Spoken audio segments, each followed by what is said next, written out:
because we've heard so many things. Really, there was everything you could imagine. But I think Jim's presentations gives you an overall perspective about why we aren't hearing the truth, what's really going on, and what we can do about it.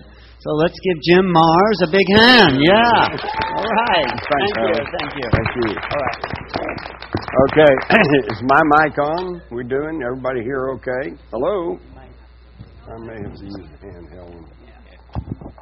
Okay. Yeah, that's working. Okay. Well, we've got a long way to go. And I'm going to try to cover a bunch of stuff, and I'm going to kind of whiz through some of this earlier stuff. I hope you all have caught some of my other presentations. Good, because some of this is somewhat the same. Oops. There we go. Oops. Wait a minute. All right, we're going to talk about hidden history.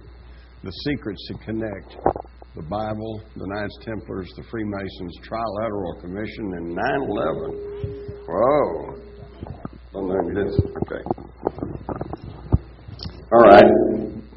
Well, now we're going. All right. Well, let's go back to Atlantis, famous Atlantis, fabled Atlantis. What was it? Where was it? I think if you attended my first two lectures, you realize that the evidence for a highly technological civilization on this planet before our written history is quite compelling, almost overwhelming. And it's been written about by the esoteric writers such as Manly P. Hall, who talks about how that early on the gods were here and that they chose the wisest of the humans and gave them their great knowledge. And so, it's not just Zachariah Sitchin. It's not just the story of the Anunnaki that we're dealing with, although all roads do lead to Sumer.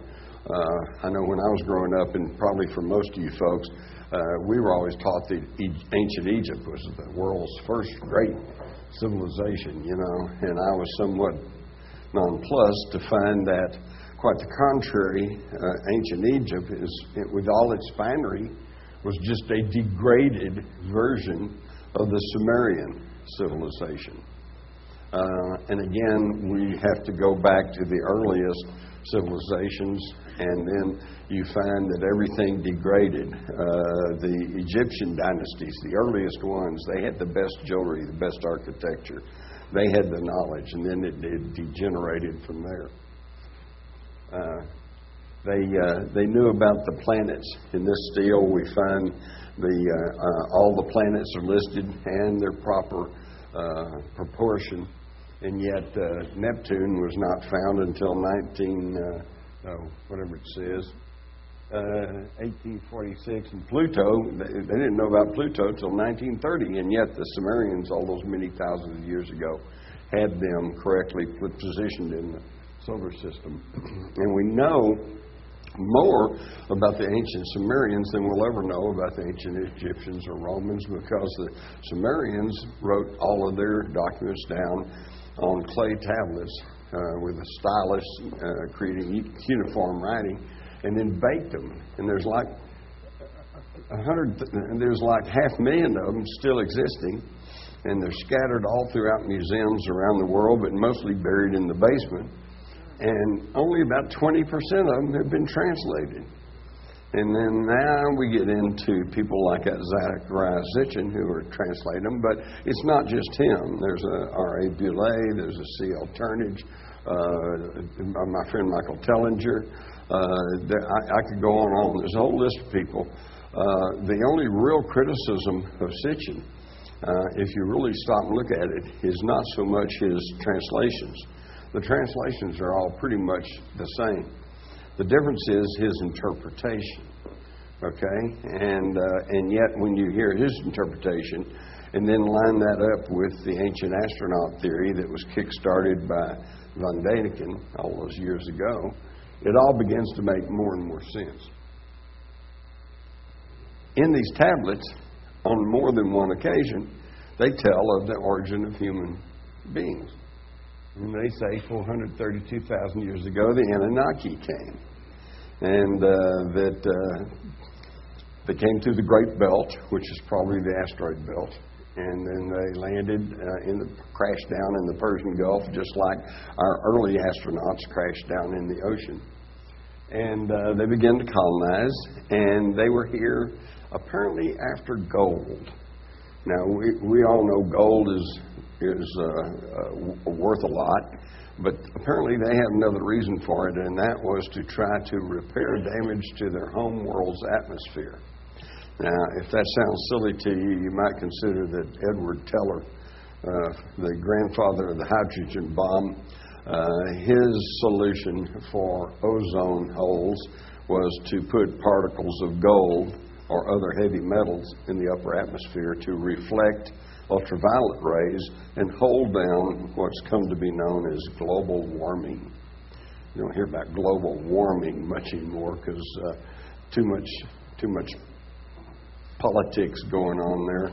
But now they call it climate change. Yeah. But the Anunnaki, here are these astronauts, and they're on another world, and they started basically first trying to extract gold out of the Persian Gulf.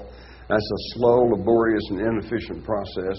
So before long, they found they could do better by mining, so they went to South America and South Africa, and where there are still hundreds, perhaps thousands, of ancient gold mines. And they started doing that. But then this created problems because, these guys said, hey, we signed up to be astronauts. We didn't sign up to be miners, and this is tough work. And so there's some arguments, some strikes, and as you can imagine, just like what happened right here, if you know anything about our labor movement and the Ludlow massacre and all like that, there's a lot of them, the Anunnaki leaders said, okay, well, just shoot them, or put them in prison or whatever. But others said, no, surely we can reach some kind of accommodation. And so their science officer, Enki, says, well, I've been working with these Earth primitives there in my laboratory in the Abzug, which they determine is Africa. He says, I think that we could tweak their DNA a little bit and produce a worker race that could do the job for us, let them do all the heavy work. And interestingly enough, even in the Sumerian tablets, they have the same ethical arguments that we're having today about maybe it's not proper to clone people and to mess with DNA and all like that. And as they themselves said, it's not up to us to play God. But Enki finally convinced him. He says, look, we're not playing God. We're not creating anything. We're just improving the breed. Oops, well, wait a minute. That's what we do with horses and cows and dogs and cats, Except instead of improving the breed through selective breeding, they did it with DNA manipulation. And that's really quite interesting. They even explained exactly how they did this by creating this first hybrid.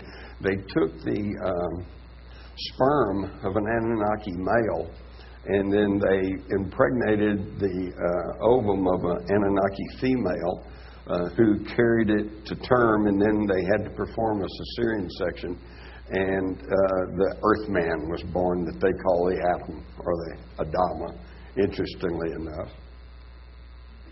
And that's this thing of the DNA, their obvious knowledge and manipulation of DNA really got me going, because I kept thinking back to Bible school and the story of Noah and the ark, which they just made a big motion picture out of with Russell Crowe, and I'm sure it's got lots of great special effects, but we still in all, we get this picture of thousands of animals crawling on this boat, okay? Well, I always had a problem with that. You telling me the lions lay down next to the gazelles, Besides that, they're all going to go to the bathroom. How do you handle that, I might have figured that one out. I hear that on boats there's a poop deck. But then when I learn about their knowledge and manipulation of DNA, then you also realize that the Sumerian tablets carry a story of the Great Flood. And in their version, there is also a person who is told by his God that they're going to try to wipe out the humans, and that he better build a boat, and it tells him how to make it, tells him how to seal it with pitch and bitumen. But there's only two differences between the version of the Sumerians and the version in the Bible. And one is the name. In the Bible, we know him as Noah. In the Sumerian version, there's a couple of names, but Utnapishtim is one of them. But that's just the name changes because of the language. The one that really got me was, in the Bible it says he took two of every living thing, and in the Sumerian account it says he took the seed of every living thing. Oh, wait a minute. Now, instead of a boatload of animals, you've got a closet on the boat with DNA tissue in it. And you use that to repopulate the world. Makes a little more sense. We know about the Baghdad battery, and we know that they have the ability to create electricity. And this is pretty primitive. What I'm sure some of you have already heard discussed in some of the programs on this at this meetings out here is the power generation by drawing power from the earth, drawing power from ley lines, drawing power from just from the air, 0-point gravity. So there's a lot of ways of determining and getting energy, and apparently they had access to some of this. I'm convinced the Great Pyramid it was a power generator. Because in Egypt, everywhere I went, there's hieroglyphics except in the Great Pyramid. And there are niches and places, obviously, for equipment in the Great Pyramid, but we no longer have access to that. You can thank Napoleon for that and other fine Christian armies who said, what's that? We don't know. It's got to be of the devil. They took it all out and burned it and threw it all away. So all we're left with is the monument. We also can see that the ancient Egyptians, that some of this hand-me-down knowledge from the Sumerians, they were still possessing it because they had what they call the Jed pillar. And you can see here the Jed pillars are connected by a wire to these globe-looking things, and we're not sure how all that worked, but it worked. They also had knowledge of the white powder, the mafus, or manna. And the Egyptian pharaohs, this was a great part of their ceremony. In the Book of the Dead, on their way to the afterlife, they would stop at each stage and say, "What is it?" And all of this knowledge from Sumeria ended up being transferred to Egypt, which just suddenly sprang full bore into a full-blown civilization. How did they do that? Well, pretty obvious through the biblical patriarch Abraham. Now, if you go back and study your Bible, you'll find that it didn't say Abraham the Jew or Abraham the Egyptian or Palestinian.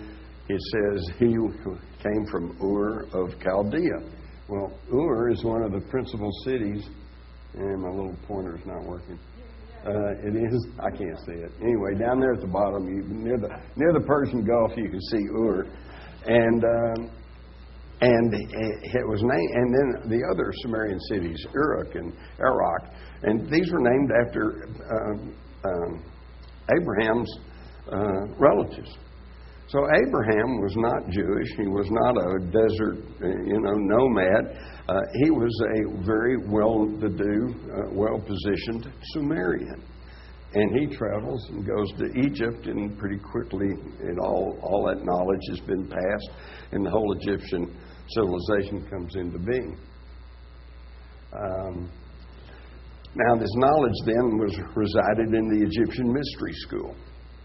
And one of the people who undoubtedly was well-schooled in the Egyptian mystery school was Amenhotep IV, son of Amenhotep III. Now, Amenhotep III was kind of a badass, and he's the one who decided he didn't want someone pretending to be a successor to his throne, so he ordered that if any of his wives were to have a male offspring, they were to be put to death. Now, this makes a whole lot more sense than trying to kill every male child of all your slaves, right? This was about a royal ascension. And sure enough, one of his wives gave birth to a male, and they, like any mother would do, she wants to preserve him, so they put him in a basket, and they floated him down the Nile and down to the home of their slaves, who were the Hebrews. And the Hebrews raised him, all right? And that's why that when he finally got old enough and Amenhotep III died, and he ascended to the throne and became Pharaoh, he changed his name from Amenhotep IV to Akhenaten, the worshiper of the one true God.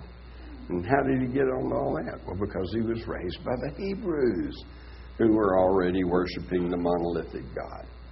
Okay, so now he started shutting down all of the temples and all the various worshipings of the ancient Egyptian gods, and you can imagine how that sat with the priesthood. They didn't like that. But he was a pharaoh, which means he's supposed to be of the gods, so they can't kill him. But what they can do is run him off, okay? And they banish him. So they said, you're going to have to leave. And they said, take your family with you. Well, he didn't take his birth family. He took the family that raised him, the Hebrews. And they took their relatives, and they told them, take whatever you want, okay? Well, of course, what they meant was take all your belongings and, sheep, goats, whatever you have. But they took that as a license to steal, so they grabbed everything. They grabbed everything they could get their hands on, and they took off. And then, the familiar story of how the Pharaoh's army chases after them, and they got into the Sea of Reeds, down to the Red Sea, and then we get various stories. Sometimes they say that war chariots of the pharaohs bogged down in the marshy area and they couldn't follow them, and of course then we get the story of the seas opening up, and anyway they got away. So it turns out that Moses is not really a name, it's a title, and Moses means the pretender to the throne. Okay, so Moses, and even the Bible said that Moses was educated as a high Egyptian. He was taught all the secrets of the Anunnaki. And here you can see that the stories are just identical. We get one version on Moses in the Bible, and the other comes from the hieroglyphics of the Egyptians. But they tell the same story.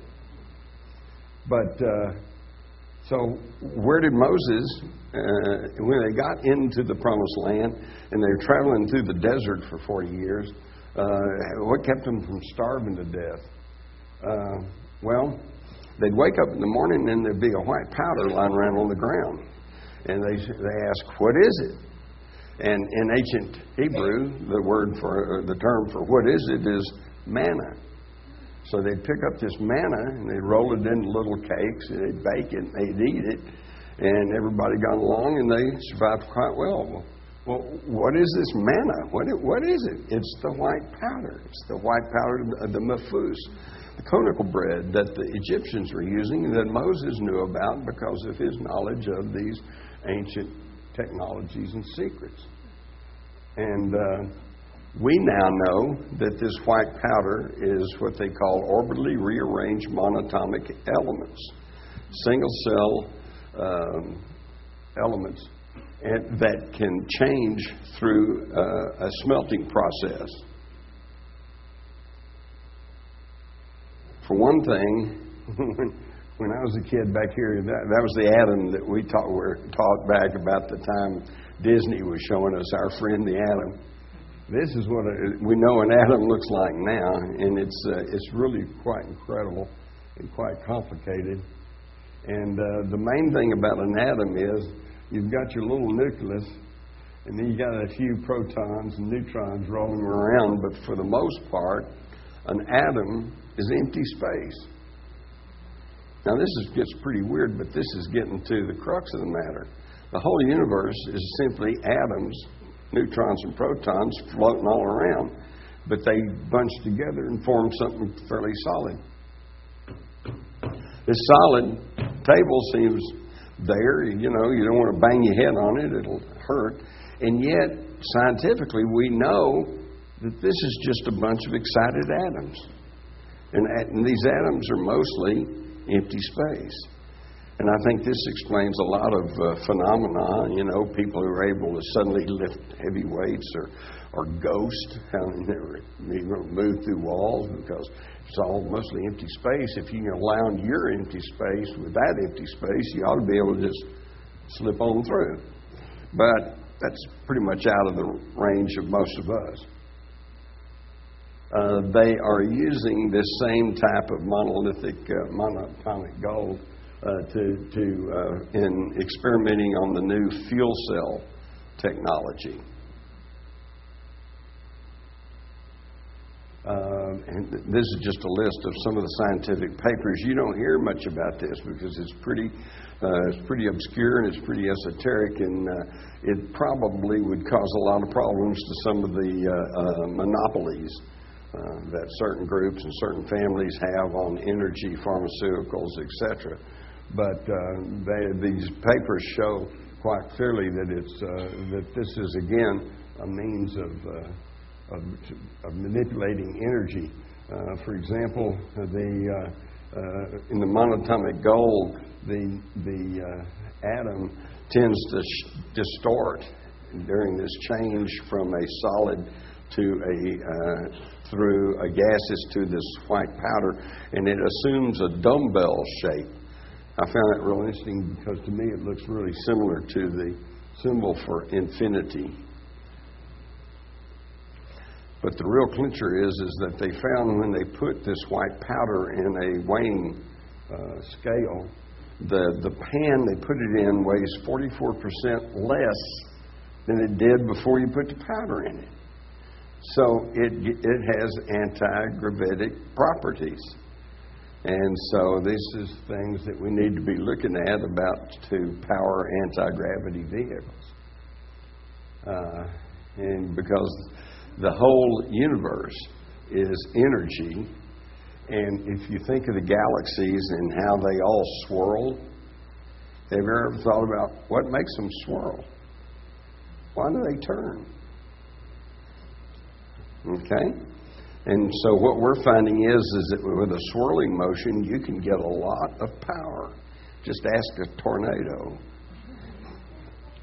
So we are finally beginning to unlock some of these secrets of the universe, and it has very little or nothing to do with ramjets and fuels. Another illustration of the white powder of gold in operation is the story of Moses, who goes up to the Mount of Moses up on the mountain and gets the tables of destiny and also the Ten Commandments.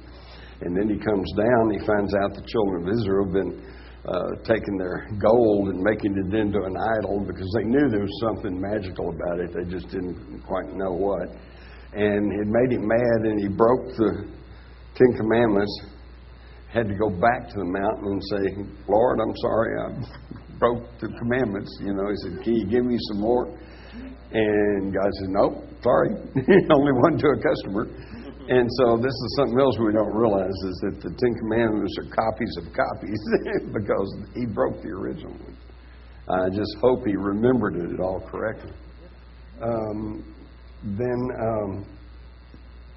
So he got mad and said, and according to the Bible, he took this golden calf and he melted it down and made them drink it. Well, now, wait a minute.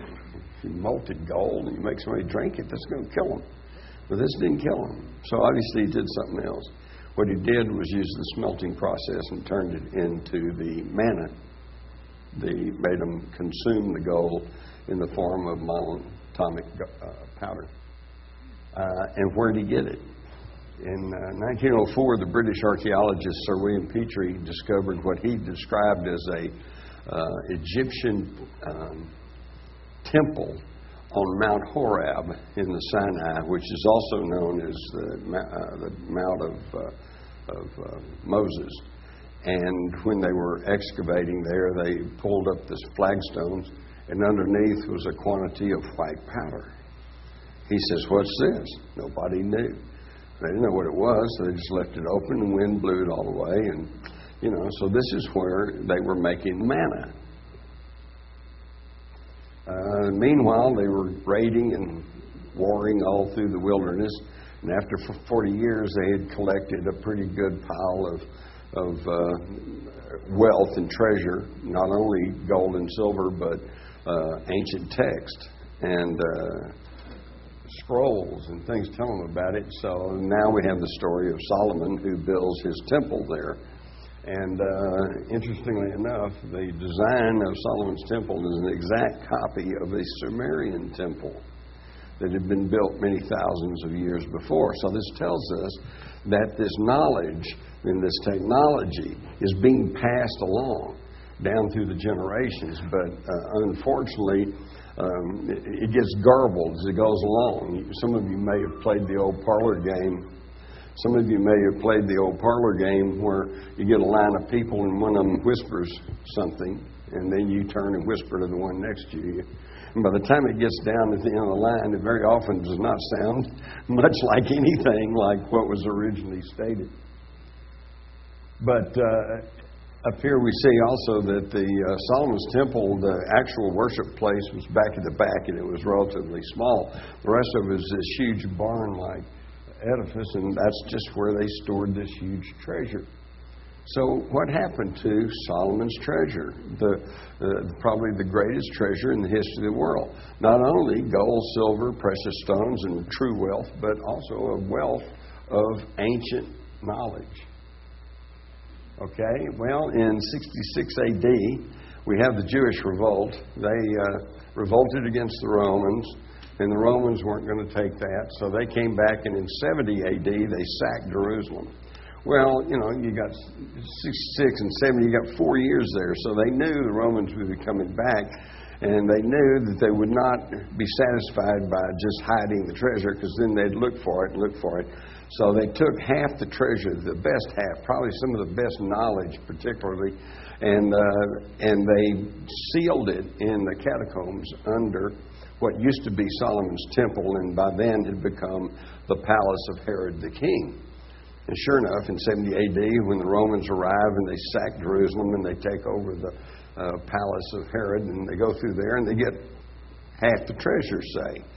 And they might have had the thought, well, we thought there was more than this, but there it is, that's all they got. So what do they do with it? They haul it back to Rome as war booty. So half the treasure is in Rome, the other half is under the temple in Jerusalem. 400 years later, Alaric the Goth, who comes from southern France and led a Roman army and then revolted and brought his army to Rome and sacked Rome. It was the first sacking of Rome by the non-Romans. And he gained this Solomon's treasure. And he took it back to his home stomping grounds, which were the foothills of the Pyrenees Mountains in southern France, the Languedoc region. And there they rested for a number of years, and only people in the area knew about this, and they had access to these scrolls and to these things, so they knew. And so this is what led to the Albigensian Crusade, because this gave rise to the Cathars, which was a religious sect that believed in purity, believed in simplicity, they believed in women participating in the church.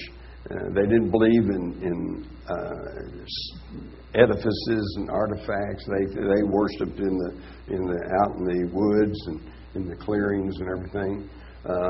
And of course, that did not sit well with the Roman Church, which by this time had been crystallized, thanks to Paul and Constantine, who then just declared that the Roman Empire was Christian.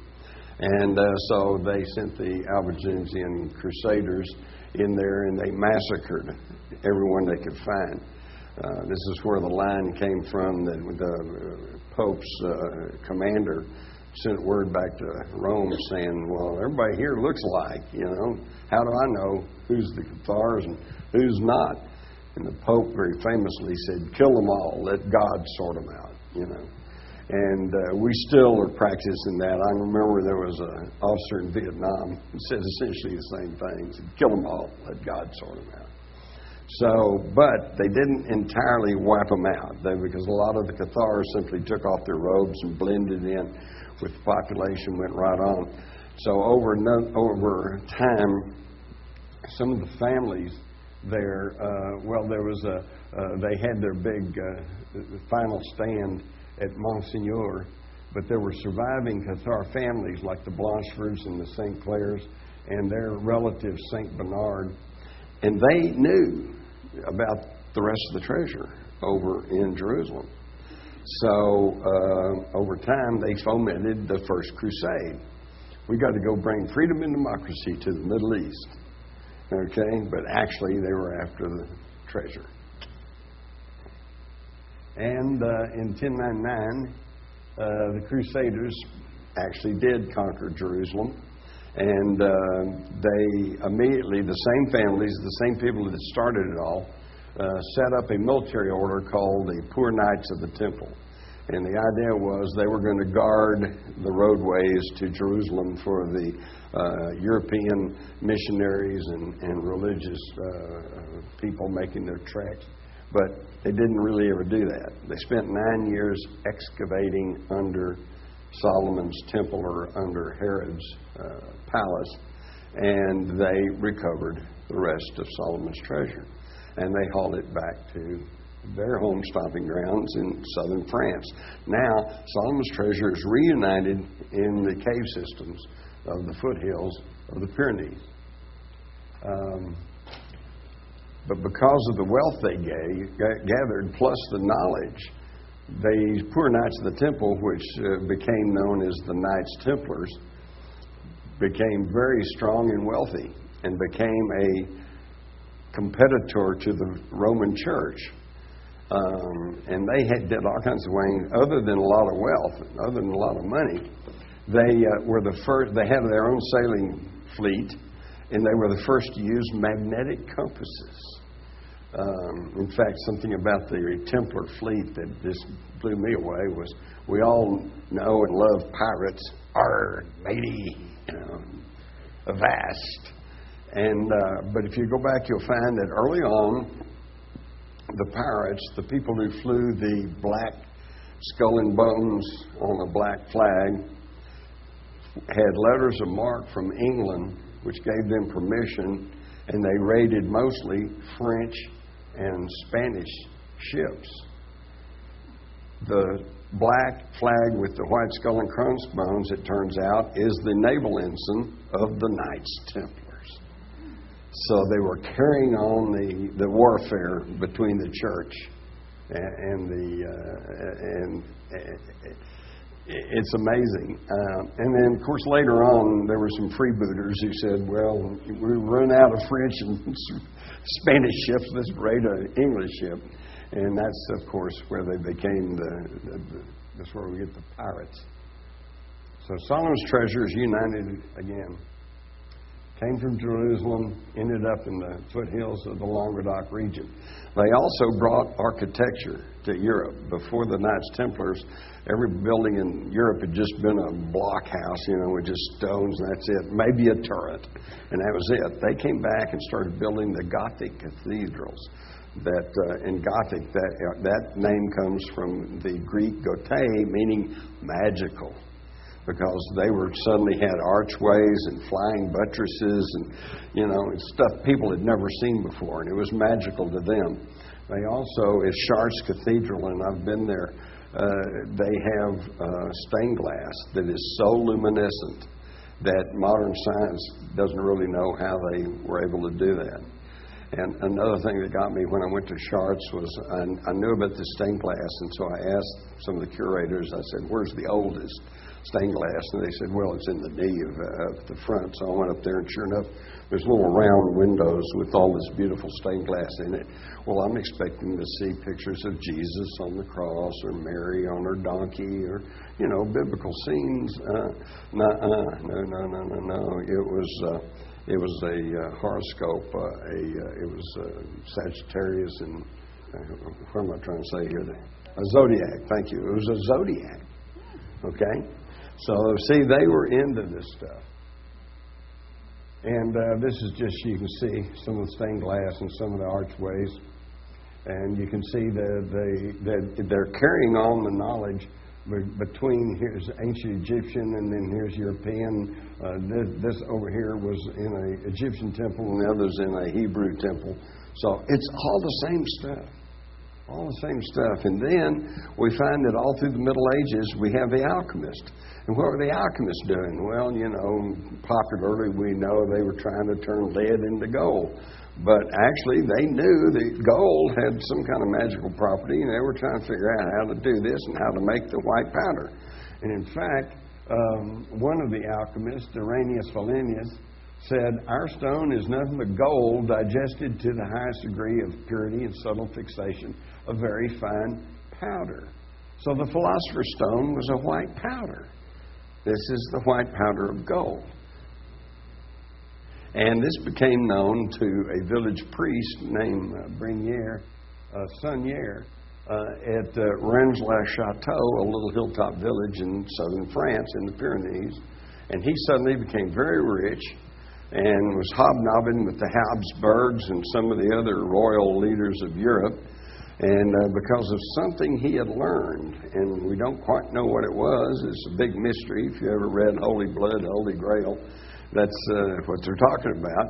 And apparently, though, he did tell his live-in housekeeper his secret, and she promised to tell one of her close friends before she died, but didn't make it. She died, and she still didn't tell him, and so we don't know precisely what it was, but it is surmised that Father Sunier knew where the Solomon's treasure was located, and may have gotten the bits and pieces of here and there, and that's why the royals were all after him, because everybody wanted that.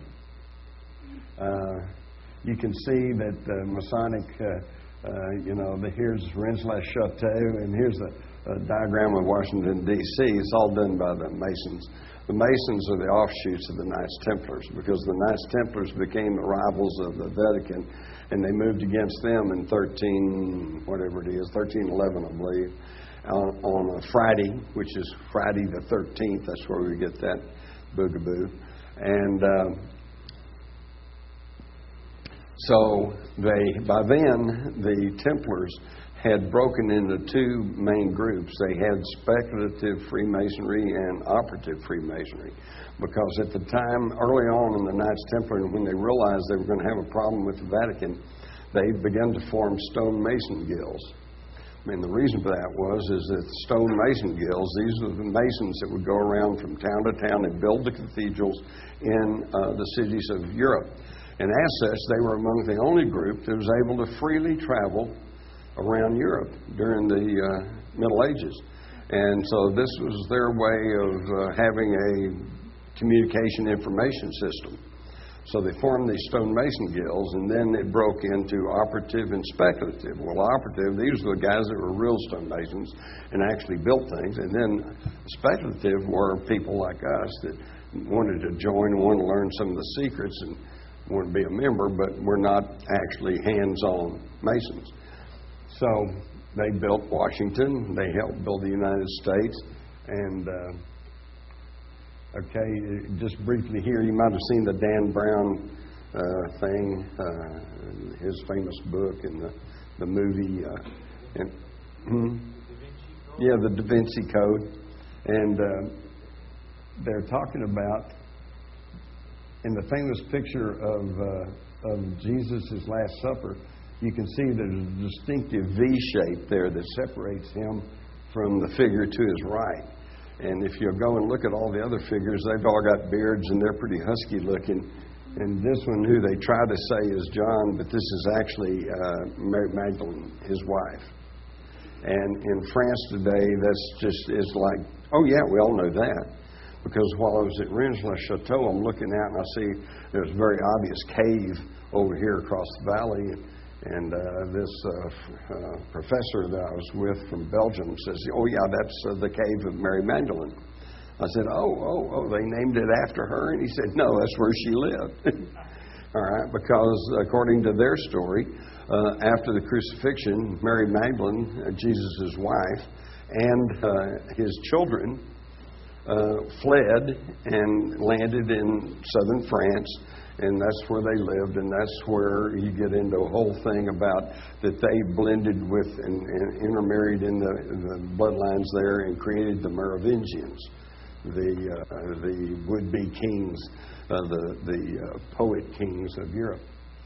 But obviously, but then they argued, no, that was just John, and he was kind of effeminate looking. And yet I found 3 examples of the Last Supper, one by Durr, one by Fuqua, and another early German thing, and all 3 of them show Jesus there with a woman. So see, we've been kind of messed around on that whole story. Also, from Rennes-le-Chateau, if you'll take some of the holy places that they're already marking around there, we find that it's all a huge pentagram type shape, and in fact, it's called the Temple of Isis. So you've got this feminine aspect to the whole thing that we don't usually get told about. And of course, the Ark of the Covenant is a big part of that. In this Nicolas Poussin painting back over here, you see in the background the Ark of the Covenant. And in fact, the Ark of the Covenant's been revered all the way down through the centuries. Here's a Knights Templar meeting in Paris in 1147. They got the Ark. In the Royal Ark Room today in Washington, D.C., the Ark's a big piece of Freemasonry. And we now know that what the Ark looked like because the Bible gives us the dimensions. And the lid or the mercy seat is 3.5 inches thick, made of pure gold, estimated to weigh 2,714 pounds. And yet we see the illustrations and descriptions of 4 or 5 guys carrying it around. How can they carry that kind of weight? Well, wait a minute. It's full of the white powder. The white powder has anti-gravity properties. So they're not carrying it around, they're just guiding it. Okay? And not only has it got anti-gravity properties, but apparently they somehow use it as a communication device because on several occasions they say they were able to talk to God through the mercy seat. And it was also probably some kind of superconductor because when certain people would run up and try to put their hands on it, they'd shock them or kill them. All right, so there's obviously something going on there. And again, it's back to the ancient technology. We're beginning now to find this out here because they've got a ceramic superconductor that is able to hang that in midair, anti-gravity in action. And so was the Ark of the Covenant a low-frequency wave field superconductor capable of creating a Meissner field, which can nullify a magnetic field of gravity? And by the way, if you hadn't figured it out, this is what makes the UFOs fly. They don't use jets. They ride energy fields, and they are surrounded by energy fields that negate gravity. But also, what we're finding out is they not only negate gravity, they negate time. Okay, the story is when the UFO field comes over, the car stops. And then when the UFO goes away, the car starts again, it's okay. Except nobody ever said, yeah, the UFO went away and I started a car. Started the starter, No. When the field comes in there and it's nullifying the gravity and allowing the craft to move and hover, time stops. The pistons stop. And then when it goes away, the pistons go back to banging and the thing's working again. This also explains another phenomenon of the UFO issue, which is missing time.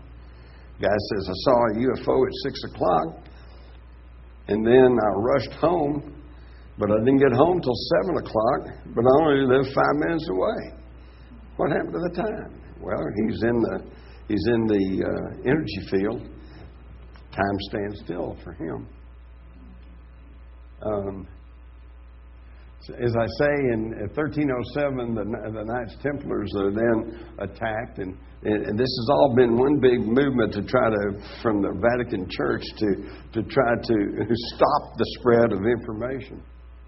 The Rosslyn Chapel in Scotland was built by the Sinclairs after they fled because of the Albigensian Crusade. And in Rosslyn Chapel, we find carvings of cactus and corn and stuff that they didn't have in Europe. And so this means they were traveling to North America long before Columbus came over here. The Masons, of course, are just a big part of that. And here's a picture of George Washington. And, of course, within the Masons, they began to build up the Illuminati. In 1776, they created the Bavarian Illuminati, which was based on Masonic orders. In a 1798 letter, George Washington wrote, he said, "It was not my intention to doubt that the doctrines of the Illuminati had not spread to the United States. On the contrary, no one is more satisfied of this fact than I am." And again, we see the layout of Washington and the fact that it was all done according to Masonic lore. Now, in Freemasonry, you have a big outer circle and a small inner circle. And if you ask any Freemason about that, they're going to say, no, that's not right. Because if you're a member of the outer circle, you genuinely do not know that there is this inner circle. And if you're a member of the inner circle, then you've taken a blood oath never to reveal that, okay? So that's one of their secrets. But I really don't have time to get into this today, but I'll tell you the biggest secret of the Freemasons is they don't have any secrets. Because the original Freemasonry that involved the European Freemasonry and Sir Francis Bacon and John Dee and people at that point, once the Revolution took place and once King James was run out of England and a lot of his followers went with him, there went the original Masons, and they lost pretty much all their knowledge. And it was only later that they reconstituted the main hall there in England and reconstituted Freemasonry, and they just started from scratch and said, well, that was a good idea, let's redo that. And they started making up some of their own stuff, so see where we are. Okay, yeah, here's Weishaupt. He's the guy who started the Bavarian Illuminati, okay? And then the Bavarian Illuminati was the first to really play on the Hegelian dialectic. Hegelian dialectic sounds real complicated, but it's not. It is thesis versus antithesis versus synthesis. That sounds complicated. All right, let's say you and I want to go to the movies, and you want to go see movie A. That's thesis. That's your thesis. You want to see movie A. I don't want to see movie A. I want to see movie B. So that's antithesis. All right. So what do we do? Well, we flip a coin, or we probably, if it's like me and my wife, we just say, and we both give in and say, okay, we'll go see movie C. Well, that's synthesis, all right? And so that we find all this all the way down through history. But see, they hit on a secret. They said, it's conflict and anti-conflict and then resolution. But why wait for conflict? Let's generate conflict. So this is what they do today. They generate conflict. And you can see what happens like in our own country. At the time of World War II, when we truly had some enemies, enemies that wanted to invade and conquer this country, the whole idea was we unite as Americans. Black, white, red, yellow, Jewish, Muslim, Christian, Catholic, we're all just Americans, and as Roosevelt said, the only thing we have to fear is fear itself. And we're going to roll up our sleeves and take care of stuff. But that was World War II. Look at today. Terrorism alert, orange today. Wait a minute, what does that mean? You know, and does that mean New York? Or does that mean San Francisco? Does that mean L.A.? Does that mean Joshua Tree? Does that mean Wise County, Texas? What am I supposed to get in a stance there? You know, be ready for anything?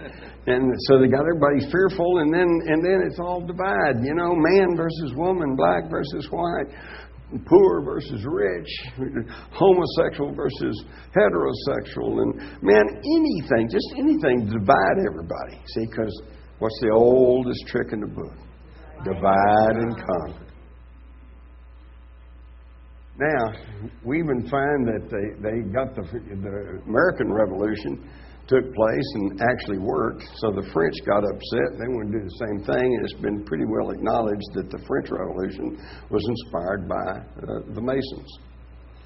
And so here we see, again, you can't tell a player without a program, because sometimes they're operating from a benevolent standpoint, and sometimes it's not so benevolent. But even the late, great War of Yankee Aggression, as we call it down in Texas. Some people call it the Civil War. I refuse to do that because there was nothing civil about it. But we find that was instigated by the powers in Europe.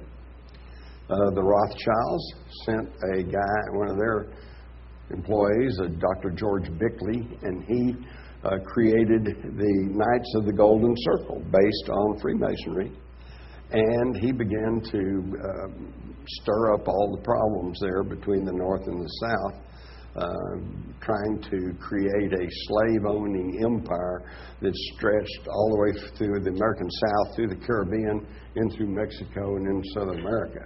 And at one time, he had a lot of followers. Sam Houston even was a member, and so was the assassin of President Lincoln, John Wilkes Booth. He was a member of the Knights of the Golden Circle. And see, you don't hear about these secret societies that are fomenting all of this stuff. This is Auguste Belmont.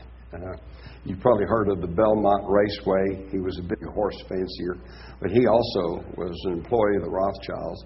And he comes over here, and by the time of the war, he was in charge of financing the North in its war effort. Meanwhile, one of the younger Rothschilds was financing the South because they needed the cotton for their textile mills in England.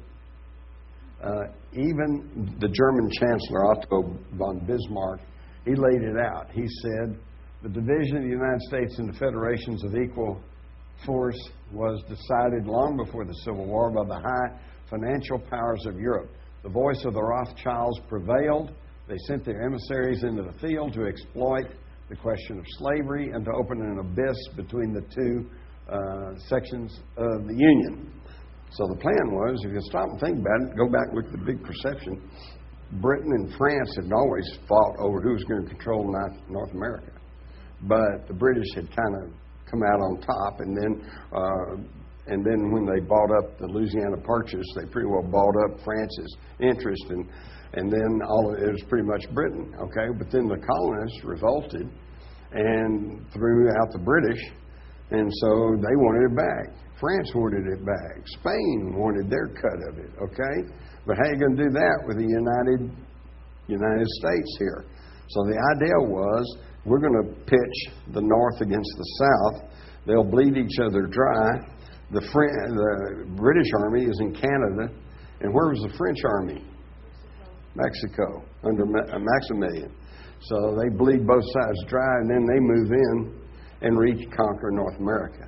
Now, the one fella who seemed to maybe have a handle on this and understand what was going on was Abraham Lincoln. Okay? And that's why he said all along, he said, we've got to hold the Union together. And he said, if I do that by freeing the slaves, I'll do that. If I could do that without freeing any slaves, I'd do that too. Okay? So he saw what was happening, and he held it all together. So that takes us, and then after that, that takes us all the way up. But now the Rothschilds did not get to gain control over North America, so they had to figure out how we're going to do this. And how they did that was right there towards the end of the Civil War. They had begun to realize that this black oily substance oozing up from the ground might actually be worth something, because up until then they'd used it to grease axle wheels and maybe a little bit for lanterns. But now they begin to realize with the age of machines that they needed this black petroleum for fuel and for lubricants. And who gets control of it? John D. Rockefeller. And how did he do that? Well, because he went and started with a loan from the Bank of Cleveland. And the Bank of Cleveland was a registered Rothschild bank. So they set him up, they set the Rockefellers up as their surrogates in North America, because the Rothschilds were already catching flack in Europe for playing those countries off against each other for perpetual war and profit. That brings us to about 1910.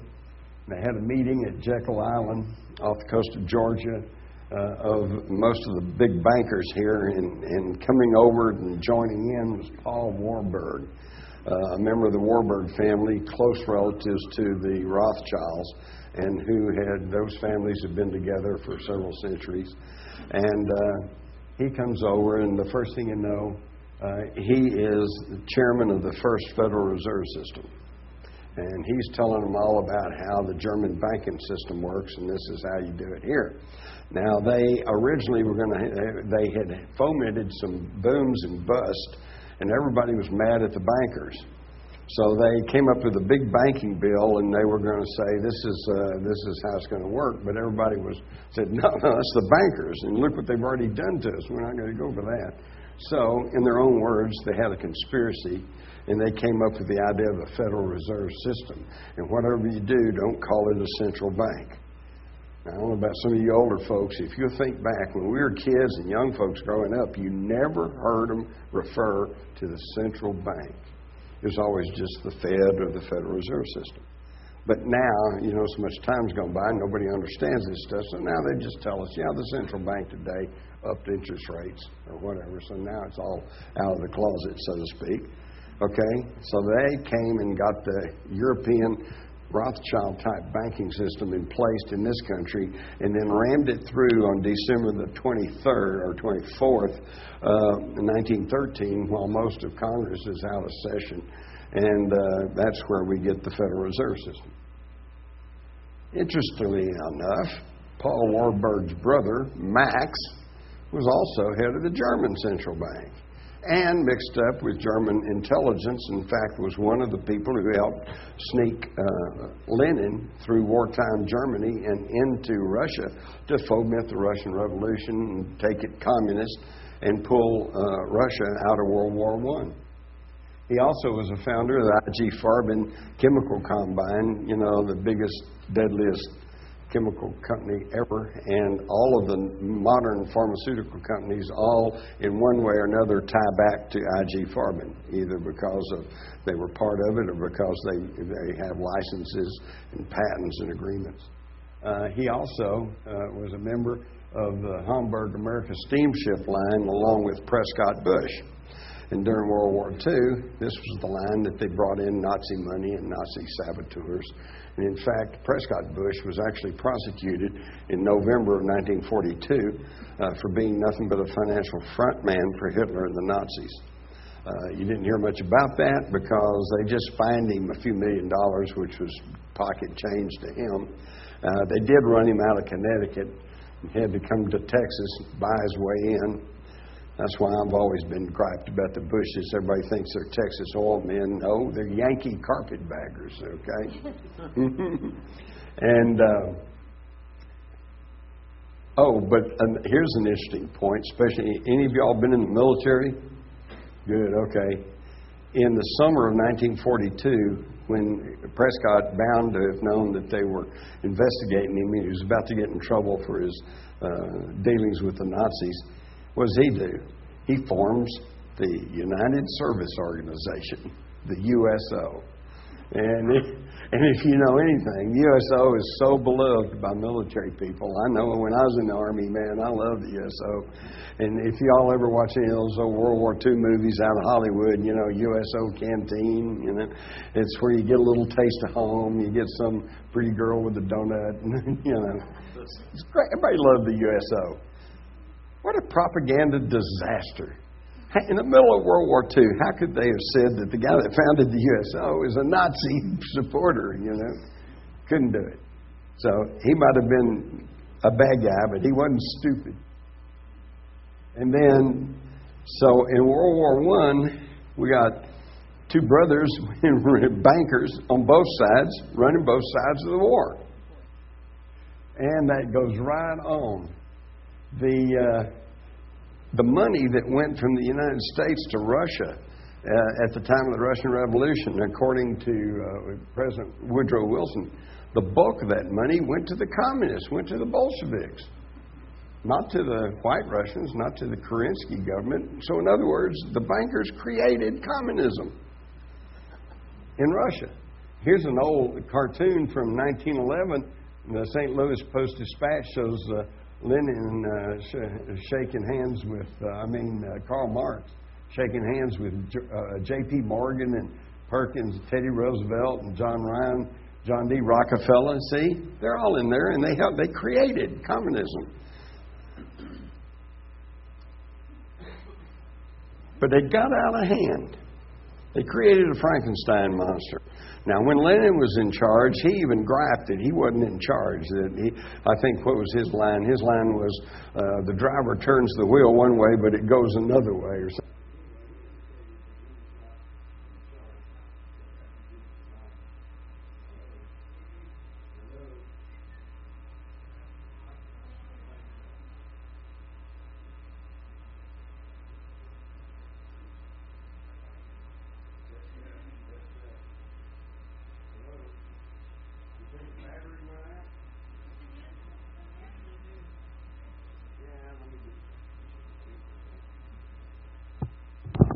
Test. Nope. I got this one turned off.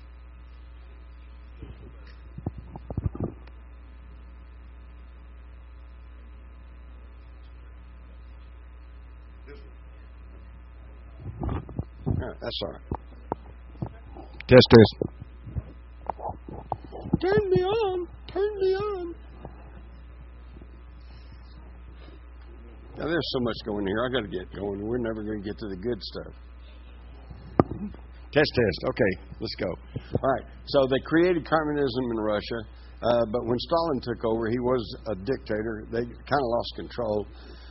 He allowed for the creation of the international communism, and they were going around, workers of the world unite. And this struck fear into the moneyed people and the bankers in the West, the very people who created them in the first place. So they turned to the one country where that was in a position to act as a block against the spread of Russian communism, and that, of course, was Germany. And so they went in Germany, they found a German army intelligence agent, and they sent him out to look at these little political parties that were going on, and he found one called the German Workers' Party. And he went back to his superiors and said, "You're going to like these guys. They think the Jews caused us to lose World War I, and that we ought to rearm, and we ought to be the powerhouse of the world," and all like that. And they went, "Yeah, we like that. Let's build everything back up." And of course, that was Adolf Hitler. So they created National Socialism in Germany. And the difference is that the communism was an extreme form of socialism, but they wanted to extend it worldwide, and the wealthy people didn't want that, so they wanted to create National Socialism, which is still socialism, but it's confined within a national boundary. And backing him was the Thule Society, the Vril Society, some of these occult societies that included members of the aristocracy and of the wealthy industrialists. So he got all the support he could to build it all up. And, of course, we all know from the Indiana Jones movies that they are all out looking for these sacred occult relics because they were looking for alternative technology. Meanwhile, a kid named Otto Rahn, back in the 20s, had traveled around in southern France and had written a book about the Cathars and had almost become a Cathar himself. He decided they were really pure and they were good and they were godly, and he kind of liked them, and and he was a mountain climber and a spelunker.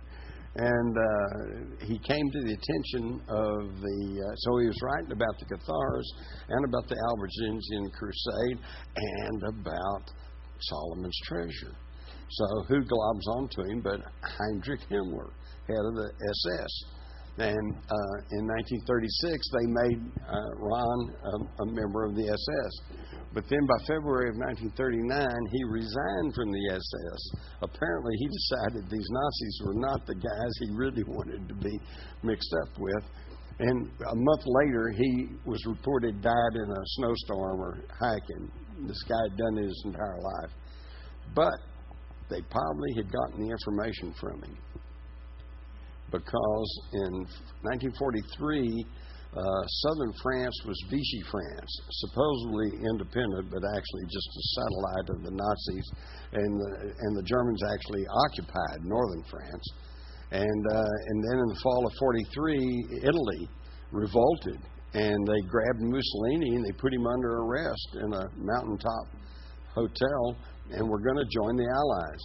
But Hitler sent his top commando, Otto Skorzeny, and in a daring daylight raid, they landed on the mountaintop. They got Mussolini. They managed to take off, and they flew Mussolini back to Hitler, and he declared that Italy was still in the war. And from then on, we were still fighting in Italy, but not fighting the Italians. We were fighting the Germans, who were occupying Italy, and the war went on down there. So Hitler used this as an excuse to say, I have to protect the soft underbelly of Europe, and so he pushed troops into southern France. So by the end of 1943, the Germans had then taken over and occupied southern France. And on March 1944, just a month or so later, Otto Skorzeny is sent to southern France with a battalion of SS troopers based on the information they'd gotten from Otto Rahn. And on March the 16th, he sends a one-word telegram back to Berlin simply reading, Eureka. The Nazis got Solomon's treasure. Not only the wealth, but some of the technological secrets.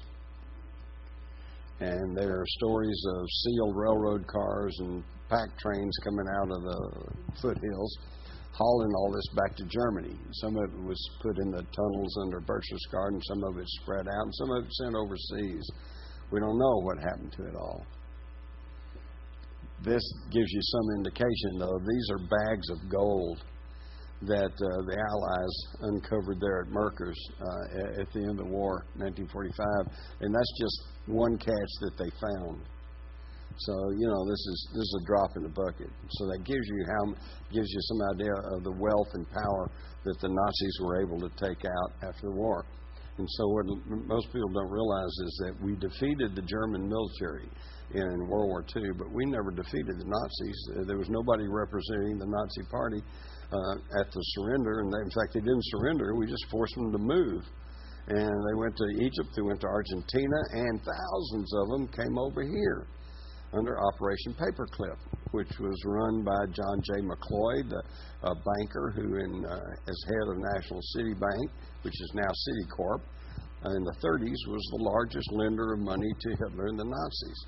And then at the end of the war, he becomes the High Commissioner of Germany, sends all these Nazis right over here where his protege, Allen Dulles, who he and his brother, John Foster Dulles, had been legal representatives of the Kurt von Schroeder Bank, who was Hitler's biggest supporter. So they're all Nazis. And he's over here now. Dulles is head of the CIA, whitewashing their backgrounds and allow them into our military-industrial complex. And, of course, the problem with that is when we got their technology, we got their jets, we got their rockets, we got their psychiatric drugs and mind control techniques, but we also got their political philosophy, National Socialism. But, of course, today you can't say National Socialism because everybody knows that in the German acronym that's Nazi. So today they call themselves neocons. They got all kinds of stuff, including flying saucers. Here's some of the prints, yeah. And they were working on very exotic things like a super collider superconductor there in Poland. This General Hans Kammler was in charge of that. And Morton Bormann, who was chief of staff to Hitler and the head of the German Central Bank, the head of the IG Farben Combine, got together and created Action Adlerflug, which is Operation Eagle Flight, which was taking everything worth anything out of Germany. So in other words, we just made them move, and they set up thousands of corporations all around the world, and we're still having to deal with them. And this will give you some idea of the corporations that participated with them.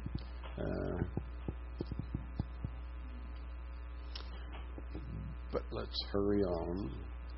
And then, and IBM.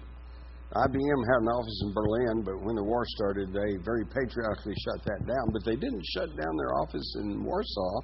And through the office in Warsaw, they were sending these IBM punch card computers that the Nazis were using to herd up all the Jews and load them in trains and haul them to the concentration camp. It's just business. Just business. Don't worry about it. Same deal going on today. Now you understand, or I hope you're beginning to understand what's happening here. They all said that we were going to have anti-gravity craft, coming. And then all of a sudden that went dark. You never hear any more about that.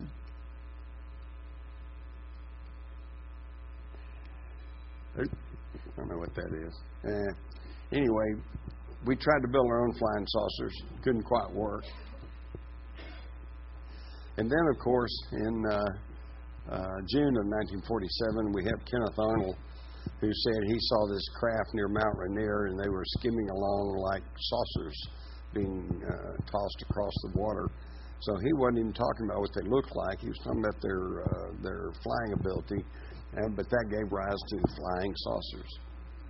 And now the people who were in on the know of all this, Dulles and John Foster Dulles and all of these guys, they all belong to these secret societies like the Council on Foreign Relations. Now that's not secret because we all know it's there. They even have a website and publish Foreign Affairs publication, but you and I can't join. You only join if they vet you and they decide that your worldview is in agreement with theirs. And they consolidated then. The Nazis came over here, and the very same people who created the Nazis created communism. And now they're back to their original game plan, which was they're going to pit a communist East versus a capitalist West. This came to be known, what we've known as the Cold War. Got your Trilateral Commission, which was an offshoot of the Council on Foreign Relations. Some of their top people formed the Trilateral Commission, and that was simply to bring the Asian economies into this world socialist system. And that's their logo, and kind of looks amazingly like a stylized swastika, doesn't it? Back there you see it. And then you've got the youth contingent, which is Order 322 of the German Illuminati, but what is more commonly known as the Order of Skull and Bones. Okay, and I call it the springboard to the secret societies. All the Bush guys, they're all members of Skull and Bones. You can just go down the list and find the number of people who end up being national leaders. We get to the Korean War, and we find that you can read the names of the two generals. One Russian general was in charge of the North Korea. It was advising them. In fact, it is said that he's the one that gave the orders to launch an invasion into South Korea and start the Korean action. At the same time, we were operating and fighting in Korea under the aegis of the United Nations and under the office that's run by another Russian general. So in other words, Russian generals running both sides of the Korean War. And we almost lost that as it hadn't been for Douglas MacArthur. And what did he do? He sneaked around and launched an invasion at Incheon, but he didn't tell anybody. And that's what got him fired by President Truman, because he didn't follow the protocol. But if he had, we would have probably lost the Korean War. It's just deals. Then we got Johnson comes in after Kennedy's assassination, and he's got his wise men. His entire cabinet is Council on Foreign Relations. So these same banker industrialist types that have been running everything since year one, and they're still in control. And then we finally get Reagan, who apparently was not part of all of that, but then he's shot right away. And by the way, the guy that actually shot Reagan is up here on this balcony up here, because Sirhan was over in this crowd over, not Sirhan, Hinckley was in this crowd right here, and as you can see, he's on a parallel thing, and the shot that got Reagan came at a downward angle. And Jessica Savage, who's one of the newscasters at the time, and this really struck me because she said there was a shot from the grassy knoll. I'm going, what? Come on. But there is. On the top of this wall, this little brick wall right here, was a little grassy area, and you can see the photograph of this guy crouched up in here. And Hinckley had a 6-shot revolver, and they were like 8 shots fired. Wait a minute. So it's between 1963 and about 1980, whenever, all our politics were decided by gunfire. Oh, here we go. That shows you.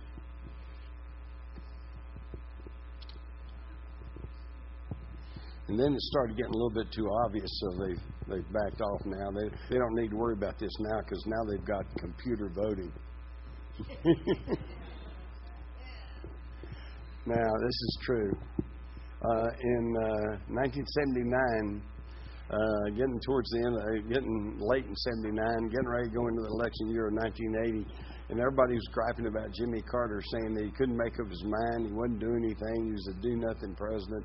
So Carter asked for TV time, and he said he was going to make sweeping changes in the government. And but then he goes out to California, goes to Los Angeles for a Cinco de Mayo celebration thing. And I remember the little news item is about one paragraph buried in the back of the paper said that they had arrested a man there, and that he said it was part of a plot to kill Carter. And Secret Service said, nothing to this.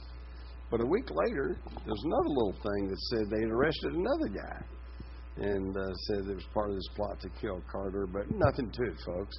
So I kept reading and keeping up with that, and finally, Newsweek, I guess it was, ran a little article on it, and sure enough, these two guys, Carter was the object of an assassination plot by Raymond Lee Harvey and Oswaldo Ortiz.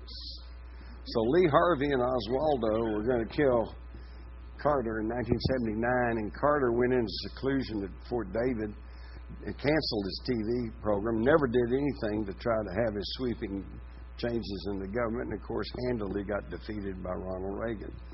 Ronald Reagan then tells everybody, on the campaign trail, he said, Bush is a Nazi and a secret society member, and he said, I'll never allow George Herbert Walker Bush into my administration. And that's why one reason he so handily got the nomination, because anybody knew anything knew the Bushes were crooked. But then we get to the Republican National Committee convention, and Reagan gets the nomination right off the bat, and the only question becomes, who's he going to choose as a vice president? Well, it gets to be the middle of the week, and everybody's still arguing and haranguing, and all of a sudden the paid news pundits, anchors, start talking about the dream ticket. Well, let's put up Gerald Ford, because Gerald Ford's already been president. He's experienced, good Republican. So we'll have Ronald Reagan and Gerald Ford as his vice president. But of course, since Gerald Ford has already been president, then he gets to select half the cabinet. So in other words, in the middle of the convention, Reagan is faced with the possibility of half a presidency, half power.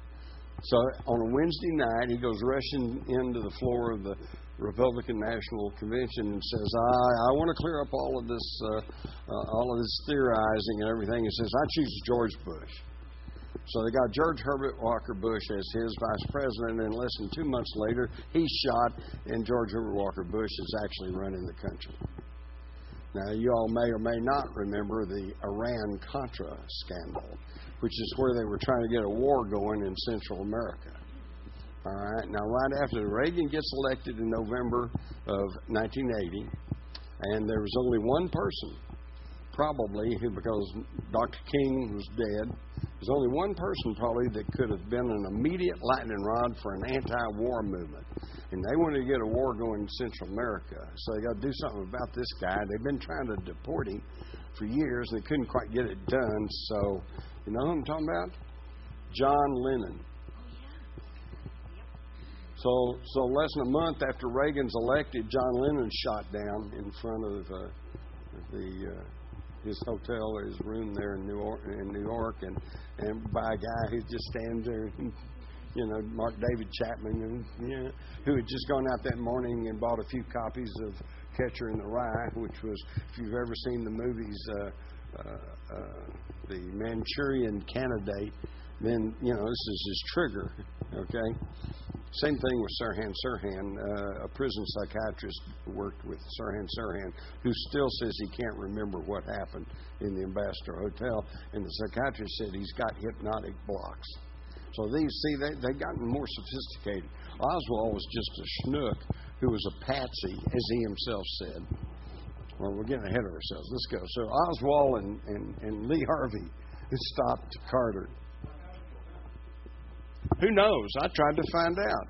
For one thing, you know, here the couple of stories when it was happening, they said they quoted Secret Service saying, "There's nothing. This is the most nothing thing ever. This was just nothing." But then about a week later, it said both these guys had been charged with attempted assassination of the President of the United States and were being held on $1 million bond. Well, wait a minute. If it's a nothing deal, what?